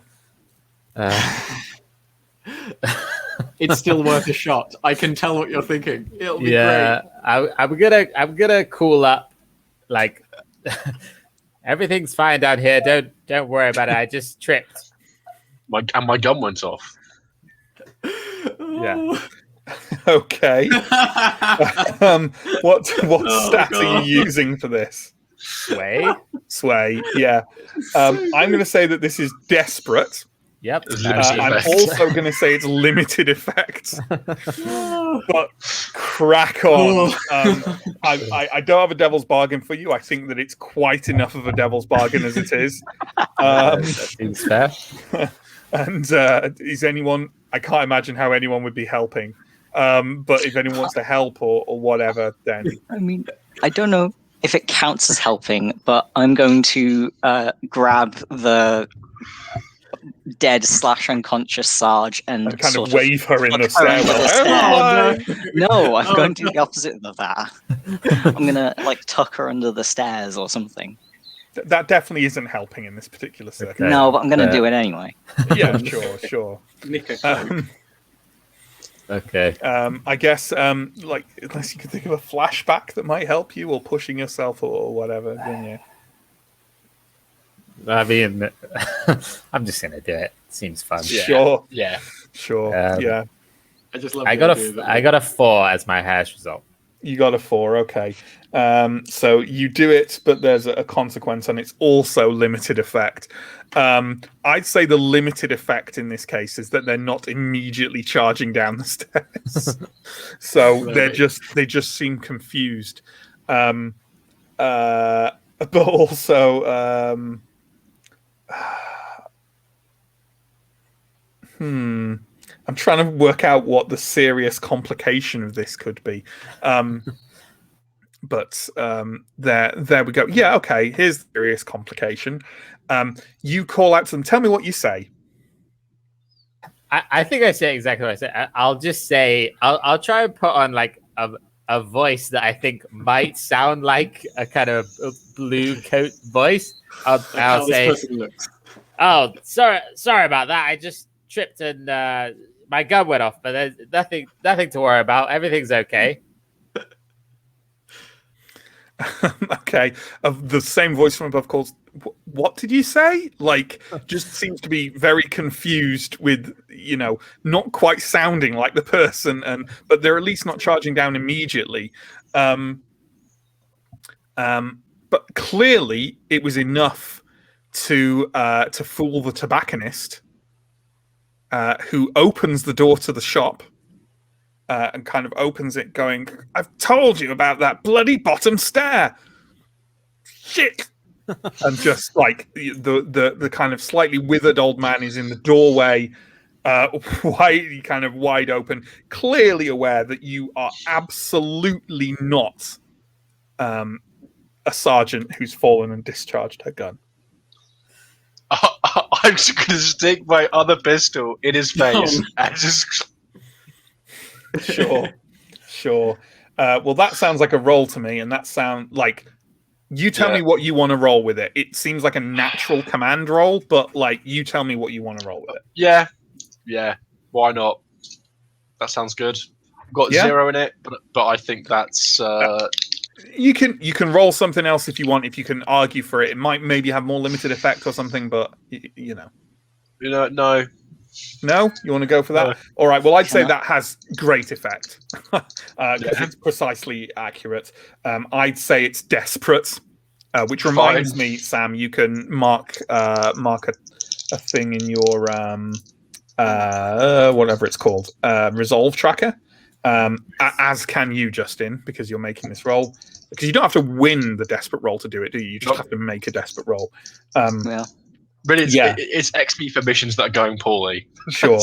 Is anyone doing any extra thing? Is anyone assisting? This seems like it could be something assisting that could be. I am assisting. Could be doing his trademark. Assistance. Yeah, if you're assisting, I'm up to 1 dice. Up to 1 die. Oh, yeah. Ready for it? No, I have an ability, but I think it's only when I command someone who's terrified. Yeah, so, I don't think your abilities apply to rolls made by others. Maybe another roll after this. Sure. Right, well, I'm rolling anyway. Don't forget your stress, John. And I rolled a 4. Okay. So that is, to a certain degree, something. Okay. And I have the serious complication here.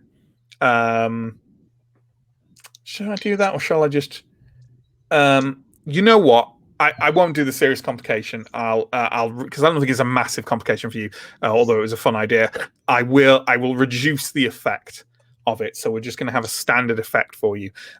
So the old man just kind of like puts is eyeing your gun, not with fear though. He seems quite resolute, and he just kind of puts his hands up and kind of fixes his beady little eyes on you with a kind of loathing. But he's not calling out. He's not. I'm just going to be whispering under my breath to Bricks, like Bricks are going to blow this guy's brains out. I'm going to. If he looks at me wrong, I'm going to blow this guy's brains away. I don't even care. I think you're very convincing. Just like a constant little kind of like whispering under my breath, like, I don't know, I can handle this, Bricks. Like, Bricks, you've got to get me out of the situation. Like, I'm going to blow this fucking guy's brains out if he's not careful. I'm a lot with nothing left to lose, Bricks. Bricks, I don't know what's going on, but I didn't blow this guy's brains out, I'm not careful. I love how you say Bricks over and over again in front of this tobacconist. There's the voice from above calls out again, Sarge.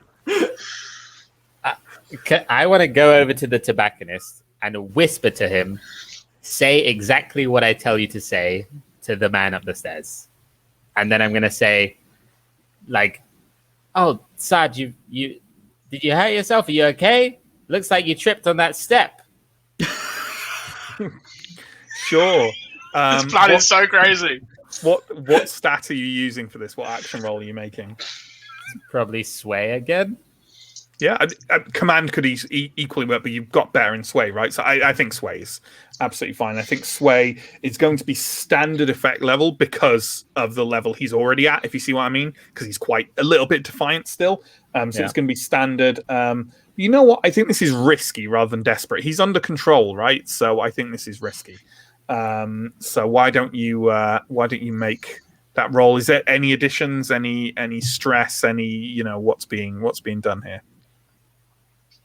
I think this situation is already complex enough that I don't want to add Devil's Bargains in. But if anyone wants to put one in the thing, then do you feel confident that Silver's got this, Sam? Or given the situation, no. But we'll see. I think someone could easily add to the role by kind of like 3 Sheets wants to take a stress for like gesturing with the gun or what I really do. I do want to do that because that's what character would do, even if it is more stress. Sure. So take that extra stress, and Sam, take an extra. Do it. Oh my god! I got a 2, a 1, and a 1. Oh god! Oh no! Don't worry, it'll go fine. Oh no! While gesturing, the gun discharges. Oh no! No. You know what? I'm going to use the idea I originally had because it is like a complication that puts you in a more desperate position. So I'm going to do what I normally do. The old man's like eyes switch to yours, and you can see him kind of like he's furious that he's been put in this situation, angry. And you tell me what you already said what you want him to say. What was the first thing you said? Sarge, you tripped or something? Yeah. Oh, Sarge, like you tripped. Sarge, you okay? It looks like you tripped on the step. Okay. He goes, oh, Sarge, you...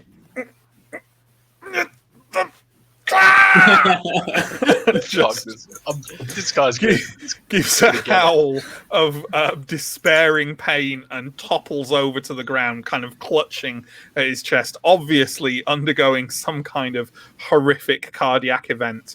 Good. God. The voice from up above on another floor goes, right, that's it, and you can hear footsteps pounding down kind of the top of the stairs. Echo, hi. Hi. So you are in a musty, empty feeling room with very little light. What are you gonna do? So I'm sort of muttering to myself and to my little voice, and I'm sort of going, okay. Sounds like they're doing a good job distracting. Just like the plan. Yeah, you can hear people shouting downstairs, but you can't quite make out what it is.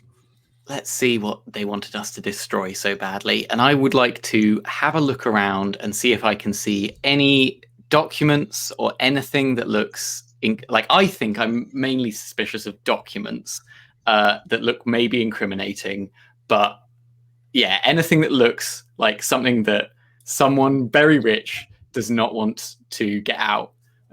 Sure. How are you doing this? Because it's quite dark in here, or are you trying to exit this room? Because you can just about make out that there's a door ahead of you. Searching this room will be a problem unless you have a light source. But you can see. Let's say you can see a kind of faint light around the rim of the door, and that's how you can see it. Okay, I'll go up to that door. I'll listen at it kind of carefully. I'll see if I can hear anyone on the other side of it. And if I think that there's not too much noise, I'll like slowly peek out and open it and see if I can get some more light in this room to see if there's anything. Sure. What role do we think that would be? So if the door is actually I can't know if the door is locked. I maybe finesse to do it like very smoothly without making very much noise. Sure. Would that not be prowl? I think prowl is supposed to be more like movement based. I can do either. Traverse skillfully and quietly. Yeah. I mean, yeah, actually- sure. Finesse. Yeah, let's go. Yeah, I think finesse. I don't mind. Both are the same for me. I'm Yeah, pretty I good think at that's fine. I think that's standard effect. Yeah. Yeah, and I think actually you're in a controlled situation because Everyone else is providing great distraction. the distraction kind of worked out the other way around, huh? But yeah, absolutely. So as I said, layers upon layers of distractions. Absolutely. I mean, I don't think anyone can help you. I don't. It's a distraction terminus. Viable. I haven't got a devil's bargain for you because I feel like our whole score is complex enough right now. So why don't But if you want to push yourself or anything like that, then go for it. I think not. Sorry, go on. No, I was just going to say I think I'm not going to push myself for this roll. John, what do you? I was going to say, aren't we assisting by sheer credit of just causing heart attacks? If you want to take the stress for it, yeah. Oh, so they could actually assist. Yeah, let's say they can assist by taking a stress, and also committing themselves to doing something loud when we immediately go back to them. That was pretty much already committed. I'm already committed to the second probably, yeah. Go for it. I don't know. The next thing might have been Silver going, now, calm down. Yeah. That's not blasted. Is anyone willing to do that? No. I'm taking something Clearly else. not. Go ahead and like go ahead and make your roll. So I'm rolling 2 dice. 1, 6. Wonderful. I'm rolling amazingly. You listen at the door. You can hear some kind of distant shouting from floors below, but the only thing you can hear kind of immediately outside, you hear kind of the slight subtle hiss of a gas lantern. Okay. Well, in that case, I will slowly open the door, see what I can see. Sure. And if there's no one in there. So it's a relatively dilapidated stairwell. You're kind of right at the top of it. There's no corridor or anything outside of this room. It's just like an attic room that goes straight onto the top of the stairwell. It leads downwards. It looks fairly kind of well lit down there. There's gas lanterns running by the look of it at every kind of doorway. Not every doorway, sorry, every floor. And right down near the bottom, 4 floors down, you can see like a bunch of individuals kind of like hurrying down the stairs and kind of a definite hue and cry starting up. You can also see that it looks like there's no one on the 2 floors in between, the hubbub at the bottom and you at the top. There doesn't seem to be anything intruding from you creeping down and scoping the place out, Yeah, so I guess I'll grab that gas lantern and just have a quick look in the room that I came in and see if there's anything. It is very empty and very dusty. Okay. Sure, I'll progress down, checking, trying to scout out rooms. Given the fact that I think that they're mostly empty, I think I'm going to be going a little bit faster in order to try and... Yeah. Sure. What? This sounds like survey, another probably? role. Yeah. Yeah. I guess I don't know if it's survey or prowl or something. It depends if I'm focusing on the. It's just it's the different focus of it, right? And it's it depends what you want out of it. Are you wanting to get as much information as possible or move around as quietly as possible? I really want to find what they want us to destroy very much, and as a second thing, I'd also quite like to find anything that's large and flammable that maybe I could start a fire at the top of the building. Sure, absolutely. I guess I'm going to be trying survey because I don't have very good survey. I think I will also be trying to push myself to get an extra dice. Sure. So take that 2 stress. What is your stress tracker at now? It is at 6 from 0. No, yes, 6 and from 0. The stress tracker is 9, isn't it, in total? Yeah. 3 more stress and I'm out. Yeah. So you push yourself, and remember you've got that you've got that devil's footsteps to consider as well for pushing yourself. I'd say this can have potentially great effect because you're looking you're using looking for things to look for things. And your position, again, I'd say it's controlled. Okay. There's a distraction going on. So Great. go ahead and give me that roll then, that survey roll. So I'm rolling Your extra 2 dice. 3 and a 1. That's a swing and a miss. That is a swing and a miss. So, because it's controlled, you can press on by seizing a risky opportunity or withdraw and try a different approach. Okay, I'll offer this risky opportunity to you. You are looking around all these rooms. You find, as you go past, you do find a couple of things. You find like one room seems to be like a kind of almost like a rough barracks room with some bunks and stuff. And I guess this needs destroying as well, but it's kind of interesting. What you do find is you find one room over from this, and this is on the 3rd floor, so the immediate floor below where you are. You find a fairly large room, and in that room there are a number of things. First off, it's a much more elaborate room than the others, and perhaps one that's a bit more taken care of, with kind of like planed wooden boards, ironwork up up from the bottom of the floors, halfway up the walls, kind of very elaborate ironwork that seems to have been maybe even recently polished from the days when this was owned by a much more fancy individual. The furniture in it, however, is fairly threadbare and tattered, and all propped against one wall is a very large chalkboard that has some diagrams written on it, and a number of desks which seem to have a lot of papers scattered around them. The reason why this is a risky opportunity to take, however, is that there is a man standing in the room.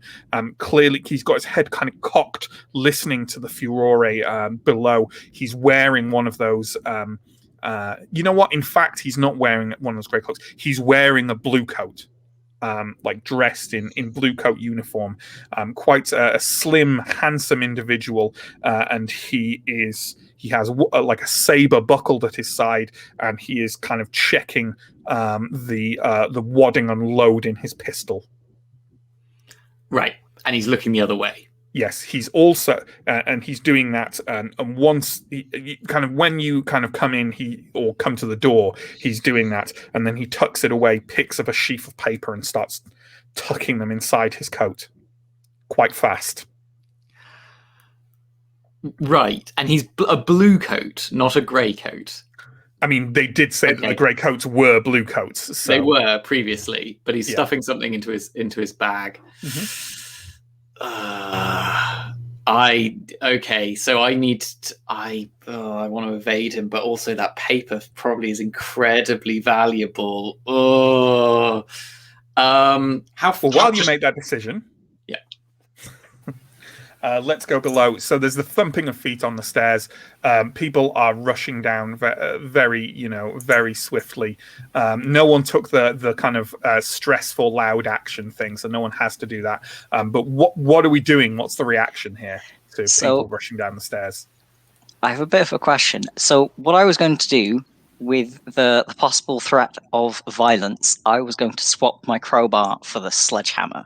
Mm-hmm. And then I thought, as I've got my sledgehammer, and here are some possibly quite old, maybe rickety wooden stairs. Oh, yeah. Are there any convenient support beams? Oh, bricks. Excellent. I don't think stairs don't tend to have support beams, but like, no, but I think, yeah, sure. Like, it's an old decrepit staircase. Like, what are you thinking? Smashing it out underneath them and sending them like tumbling down? Yeah. Yeah. Okay. Sure. Yeah.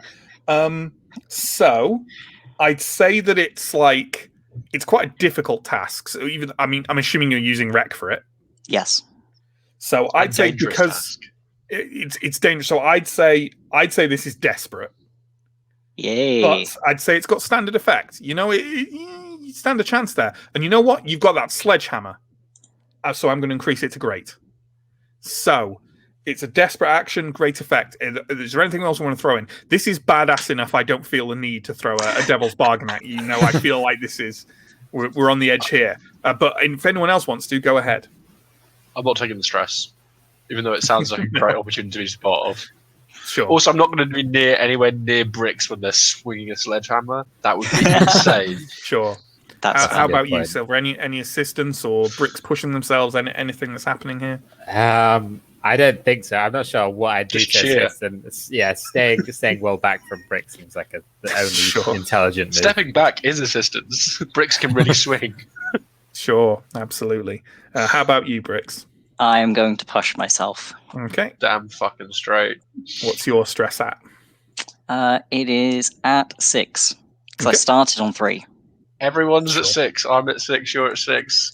Echo's on 6. Give me that I'm roll. nervous, lads. I'm nervous. Smash those stairs. Bricks. Oh, I got a 6. Oh, Nice. oh my god. Well, first off, add an XP to your prowess tracker. Oh, no, Yes. is it prowess rec? It must be, right? Yeah. Yeah. Mhm. Yeah. You kind of Silver and 3 sheets. You probably, I think you said you stood back, so I don't think I'm speaking for you when saying you kind of stand back a bit as Bricks just hefts the sledgehammer and starts swinging hard into the kind of the underside of the dilapidated stairs. So like bits of wreckage and dust and splinters are dropping down on the prone form of the Sarge as she sprawled underneath because you dragged her underneath the stairs. You said so. Yeah, you describe what is Bricks doing as he's doing this? Just mutely thumbing or like howling, or what does Bricks look and sound like in this scenario?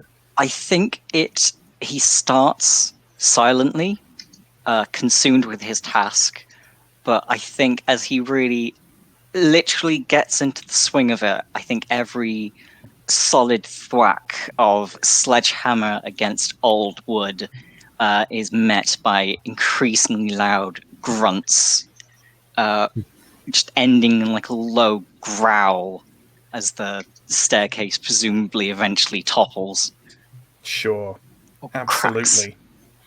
And the staircase kind of falls apart, aided by the weight of the men coming down it. There's 2 guys in those kind of grey coats coming down, and they kind of swear and tumble off the bottom and collapse in a heap amongst the wooden rubble on the ground, kind of moaning and kind of slightly crawling out of the rubble, kind of covered in plaster and wood scraping. And yeah, they're probably not going to get up and fight, put it that way. The whole thing caused a huge noise, by the way, and also, as obviously as a side effect of this, wrecked the stairs up. Yeah. That's fine.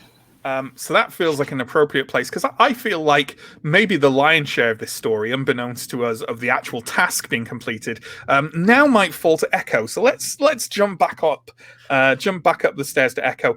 And you know what? The thing is, like, I know we haven't rolled for it or anything, but what roll are you intending to make? Because I feel like the situation has altered slightly with the noise from below. But you tell me what role you're in. Like, what's your approach here? So I was thinking, I definitely want those papers.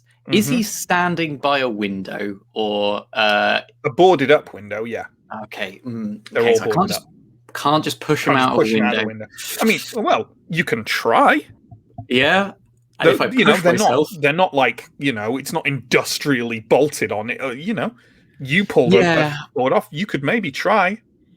My intent was kind of to try to get like close, like basically to sneak up on him. I'm not going to be able to take his satchel off him. Especially because he doesn't have one. Oh, I thought he put the papers He put them in his coat. In his coat. Mm-hmm. I don't think it's possible for me to... Oh, it might be possible for me to pickpocket him. Okay, my idea was to try and sneak up on him and get close to him and then, smack him with my stick. Well, actually, no. Threaten him with my gun. That'll be Threaten him with your gun. Okay. At point-blank range. But the idea would be to sneak up to him to get that opportunity. Sure, absolutely. Well, I'm going to say... because of the colossal sound of crashing from above, which occurs just as you start forward to sneak up to him, I'm going to say it's a desperate roll. Okay. And I'm going to say it's standard effect though. Like, you know, Sure.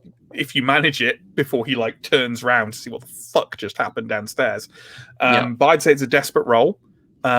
Any adjustments you want to make to it? There's no bargain I want to offer.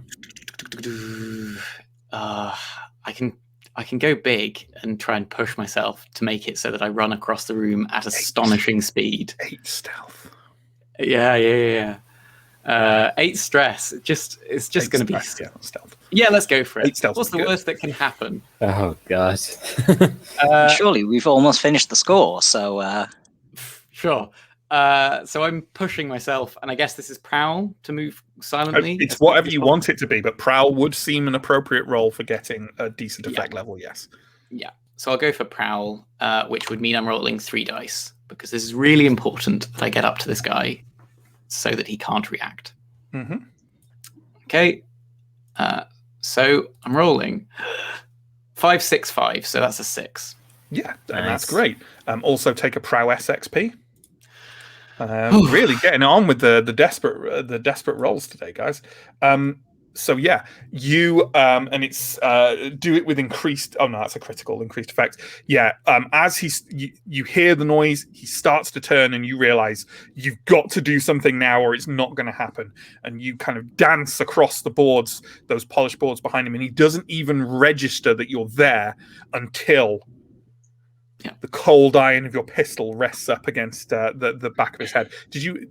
Oh yeah, you used the pistol in the distraction. It was already part of your load. Yeah. Yep. And he just. Now let's not do anything too hasty.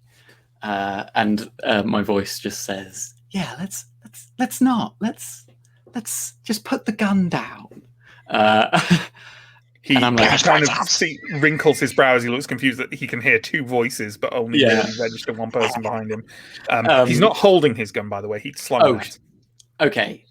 So I guess I will reach for his gun and take it out and put it. He doesn't. Sure. And then I.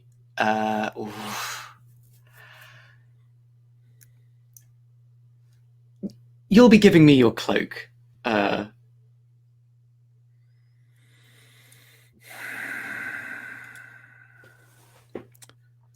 much is he paying you? Enough. How much? How much are you willing to pay me to let you go? It wasn't a counter offer. I was just wondering what the price of your soul is. Well, you know. He kind of looks slightly over his shoulder and says, "You don't even know who you're working for, do you?" Eyes up front.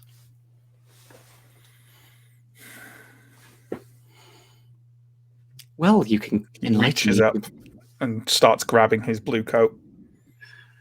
Sort of slowly slides it down. I take the coat. The moment you do, he slams his head backwards to try and slam it into your nose. What kind of roll do you want to make for this particular situation? I mean, obviously, I guess skirmish might be something that's floating around, but he's attempting to get the better of you physically here. But it's up to you. It doesn't have to be skirmish. It could be anything you consider. I'm not very good at skirmish, so it is really appropriate for a skirmish roll. I think I'm going to try and do this. I'm going to try and be defensive. Just try and dodge out of the way. Yes, I'm going to try and avoid harm as opposed to trying to get some advantage in a fight. Absolutely. And for that, then I will be finesse. Are we talking then? Either finesse or prowl. I don't know. Probably finesse, I guess. Or if that's fine movements, then prowl is more likely to be leaping backwards. I think I've been thinking prowl is just stealth, but I don't think it is. It's like speedy and quiet traversal, isn't it? So I think prowl's kind of appropriate. Yeah. That's fine. And yeah, given that what you're trying is just to avoid being hurt, I'd say that's standard effect. I'd say this is a. You know what? I'd say it's a risky situation at the moment. He's not like neither of you are in massive. Like I'd say it was desperate if you weren't already holding a gun to his head, but because you're not, like because you are. Sorry, I'd say we're actually at risky. So, are we adding anything? I'm assuming we're not pushing ourselves. I can't. No. Well, you could. You could, but you've already got one level of trauma, and like. No, it would be bad. It would be so bad. It would be pretty bad. Yep. Cool. Okay, give me that roll then, please. 2, 5. Okay, 5. 5. Okay, you do it, but there's a consequence. Yes. Okay, we'll go with this. We will go with this. So you completely avoid his blow and kind of like stagger backwards and desperately trying to like train your gun on him. What he has done, you register very quickly that his movement of his head back was a feint. And he ducks down, yanks forward to get the coat off you, and then 1, 2, 3 paces, that boarded up window, out. You hear a kind of crunch as the boards scatter apart and kind of like a thump in the street. Are you going to take a look, or are you just busying yourself now that he's like, what's your immediate reaction to all this? Did he take the cloak? Oh, yes. He took the coat with him. Okay. Should have shot him when he had the chance. I should have. So he's just burst out the window. I think I will go shit, and then I'll like try to gather some of the papers from the desk. Do you want me to re-go through the exact layout? Like what's... Yeah, there was a chalkboard. Wasn't there a chalkboard? There is a chalkboard with a load of diagrams on it, and there is a desk which now still has papers on it, but less papers. Sure. I guess I'll try and scribble any of the big diagrams I can see as quickly as I can from the chalkboard. If there's anything. I think that's a roll. Okay. I think that's a roll to try and comprehend as much of this information as you can, and maybe even mentally figure out which one's the most useful. Yeah, or kind of like just try and comprehend it, but also like remember it and maybe copy some of it down. Again, I think it naturally falls to study, but yeah. You tell me what you want to roll, and we'll. And like I say, you can roll anything; it just changes the effect of it. I think. So, I think in order to have a chance, I'll go for survey. I think that's which also will be reasonable. more of a sort of quick glance. What can I get? I think that's reasonable. I think because you're trying to like do this quickly. I think you're in a risky position, but I think it's a standard effect, so it's pretty standard roll. Okay. Any extra stuff that you want to throw in and out there? No, don't think so. Nope. Go for I'll it. just roll that. Oh, a 5. Okay. Okay. So, Well, that's pretty nice. So that's a partial. I'm going to the reduced thing. I'll just do a reduced effect, so it's limited effect. Okay. The only thing you really pick up on is that most of the diagrams on that board are of what looks like that they're not general diagrams, they're specific diagrams of what looks like a location, and that location is a Leviathan hunter ship. One of the vast ships that go out into the inky black sea to recover huge demonic creatures from the deep and salvage their body for ectoplasm, the fuel source of much of Doskvold's lightning barriers and power generators. Okay. And with that, my next action is probably to go to that barracks or whatever, drag out some of the mattresses, pile them on top of all the papers, and start a fire. Sure. That would be my intention. Okay. Now, I'd say you can do this without a roll, but do you want to make a roll to try and do it quicker? Yes. Okay. So, you can drag all that because they're just basic straw mattresses, right? Are you dragging? Where are you placing them? Or are you just putting them in a big pile in the barracks room? If that's the easiest sort of way to start. I mean, you just drag them off onto a big pile, and then actually, they're probably too big to. And then gas lanterns. Yeah. Onto it? Yeah, sure. So I'd say this is a controlled roll because no one is immediately threatening you in any way. You're just trying to do it fast. What action roll are you going to do? Wreck. Because I'm seems appropriate. Destroying things. In that case, I'd say it will have a great effect. Anything you're adding to the roll in any way? Have you got any load? I have no load. Oh no, that doesn't. That would only increase the effect anyway, and it's a great effect, so it doesn't matter. I guess I could use my firecrackers. Sure. That increases it from great to great. Yeah. So I mean, taking the stress probably not a good idea. So. Okay, I'm just rolling that one dice. It's a 3.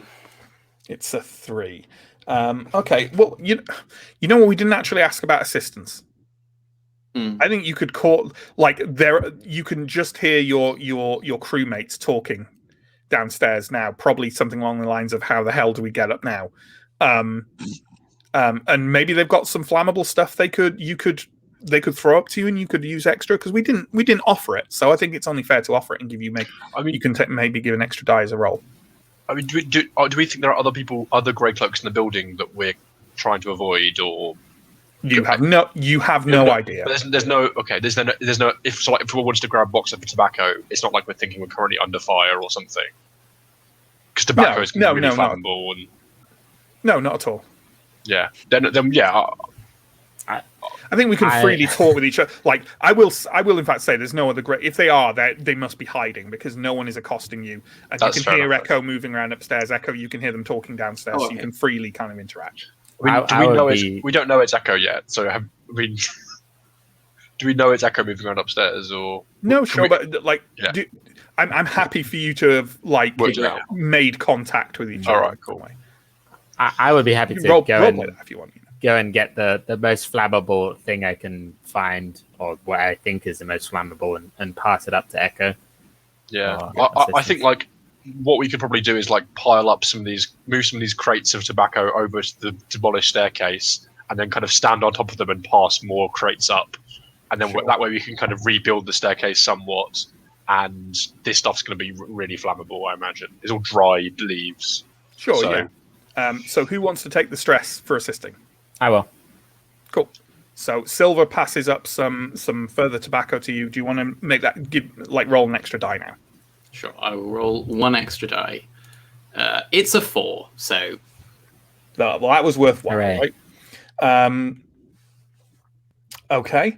We are going to go with so it succeeds, and I'm going to go with you end up in a desperate position. Silver throws up some tobacco. You spread that out over the mattresses, which don't really seem to be taking. And as soon as you do,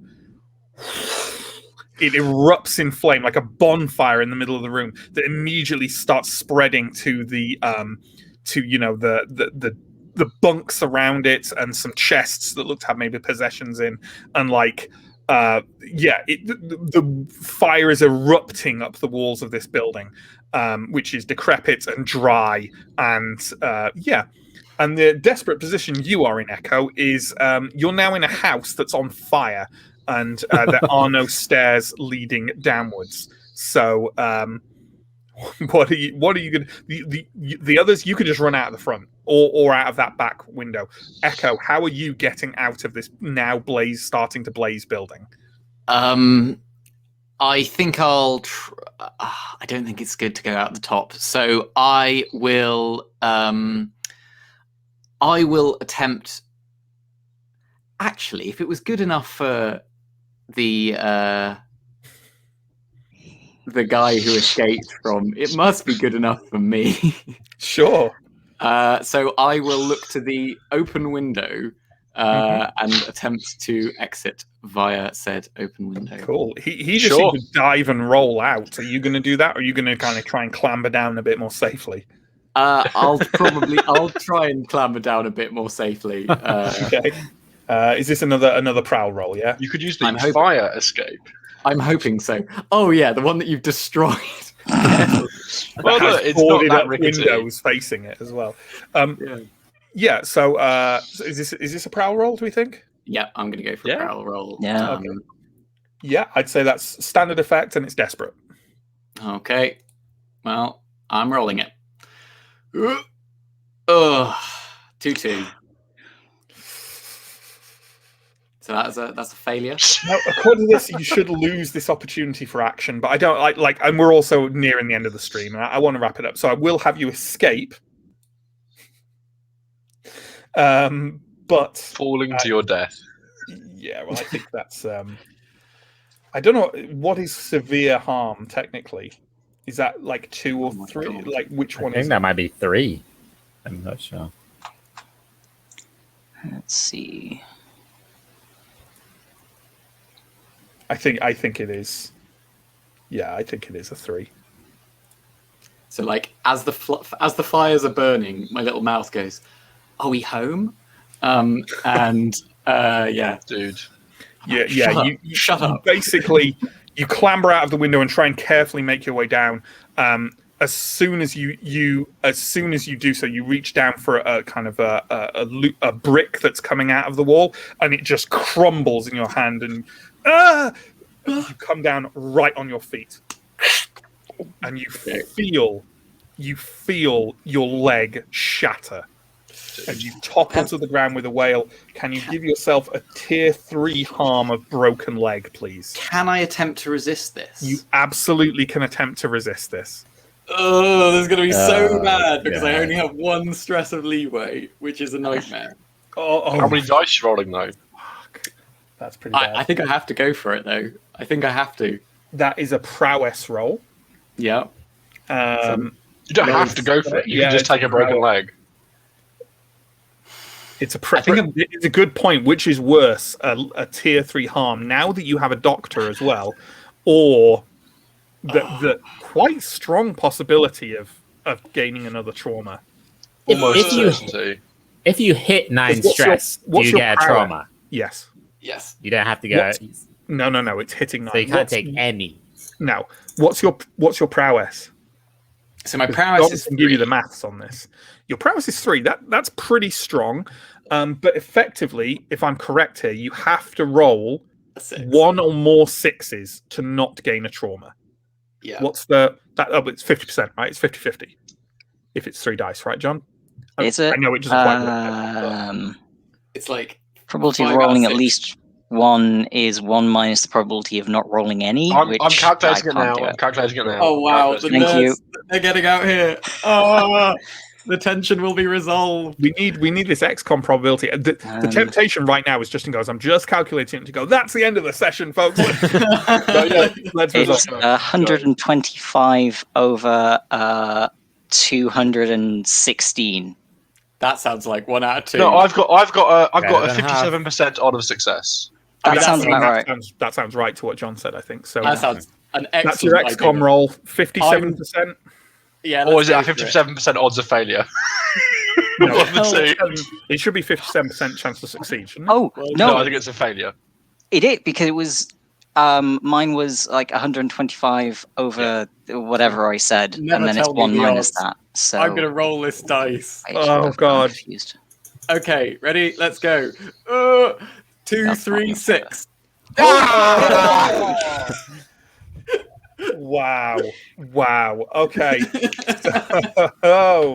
That was so tense because I was going to reduce the harm by 1, but that was so tense. I'll reduce it by 2 just for you. So you drop to the ground. You do not feel your leg shatter. You do feel your ankle twist. Give me a twisted ankle level 1 harm. Okay. you 100% brought this upon yourself too. Because just jump out the fucking window. Oh my word! But that's it. That is the end of this score, and that's the end of the stream. We'll do the downtime part of this score at the beginning of the next stream, folks. That'll be next Tuesday, 8 o'clock BST, as per usual. If you've got any comments or questions for us, pop them in the chat, and Steve will then pop them up on the screen for us to discuss. But in the meantime, it's promo time. I keep repeating the same words, time and pop. It's jarring. We've got a bunch of links down below. We've got links to Twitch and to YouTube. You're watching on one, check us out on the other. Our YouTube has a huge catalogue of VODs at this stage of all kinds of systems. Take a look at those. We also have links to our social media, to our Discord, where you can join up and talk to us about role-playing stuff, to our Patreon, where you can get lovely rewards in exchange for supporting us a little bit. We run 3 weekly shows at this stage here on Twitch. Mondays is Call of Cthulhu with Johnny. Tuesdays is Blades in the Dark, this with me. And Wednesdays is currently Coriolis, which I also run. All of them start at 8 o'clock in the evening BST. We also run monthly one-shots on the first Saturday of every month. The next one of these is coming this Saturday, and it's Johnny running the wonderful micro RPG Honey Heist. We play bears in hats heisting honey. How could it be any better than that? That's going to start this Saturday at 3 o'clock in the afternoon BST. There's a trailer for it where Johnny wrote a song and everything, and that's on our YouTube, and I'll probably pop it up on Twitch tomorrow as well. We also run a fortnightly game on Sundays over on the Free League Twitch called Fetters of Stone, which is a Simbaroom series. It's meant to be on this Sunday, but it won't be on this Sunday, so we're picking that up again on Sunday the 18th of July. Oh my God, there's so much promo to do because we're so wonderful and popular and successful. Would you too much stuff? We do too much stuff. Anything in chat, Steve? What distractions are you looking forward to trying in Duskfall? We're all going to get very distracted on our downtime, I think. This stress has to be dealt with. Yeah. I think we should change the daring description in our name to, not our name, like our tagline to distracting. Yeah. I do think it's funny. We decided to use our sneakiest person as the distraction and then use all our non-sneaky people to do the sneaking, which maybe, looking back, was not the best plan we'd ever come up with, to be honest. It worked out. I don't know. We took the people that were most willing to shoot people in the face on the part of the job that required you to shoot people in the face. And I'm just disappointed we didn't shoot more people in the face. We didn't shoot anyone in the face, did we? Well, in the shoulder. No, really. no one got killed. You may have killed the tobacconist, and you may have killed the Sarge, I guess. She was, you don't know. She was either unconscious or dead, and the two fell down the stairs. They definitely seemed alive when you left them in a burning building. Yeah, sure. And the tobacconist was on the floor, like, who knows? I mean, I was so close to just setting fire to the whole build, like just setting fire to the stock of the tobacconist and just walking out the door. Like, job done, Job done. Job done. If you set fire to the whole place, it'd probably smell great. Probably. Yeah, maybe. True. Miles around. We're doing a public service, really. Just Can I? making the neighborhood smell nice. Do you think the keepers are going to become notorious? I think we already notorious are. has many meanings. Certainly for one possible definition of notorious. Yes. The kind of cautionary tale. Yeah. Maybe a cautionary tale of never give someone with a second seemingly independently sentient mouth in their neck access to your crew money. Yeah. Sure. What were you going to say, John? I was going to. Is there any reason not to pocket an amount of tobacco as we're fleeing out really. to either front or I'm back? not going to give you coin for it, though. Oh, like no. the amount of tobacco you'd have to gather to do that. But yeah, no, you can absolutely pocket some tobacco. I picture Bricks as a pipe kind of guy. Yes. Like one of those long, like mariner's pipes sort of thing, Yeah, that works. Yeah, sure. I just think he definitely smokes fairly regularly because it's good for the lungs. Yeah, Sure, That's yeah. what he heard. I mean, in Duskfall it might be compared to breathing the air. So who knows? Okay, unless there's anything else, we had a new follower today, Phil Boswell. Thank you very much. And yeah, that's it. That's it for us. More Blades in the Dark next week, 8 o'clock BST. Thank you very much, everyone. And we'll see you then. Goodbye.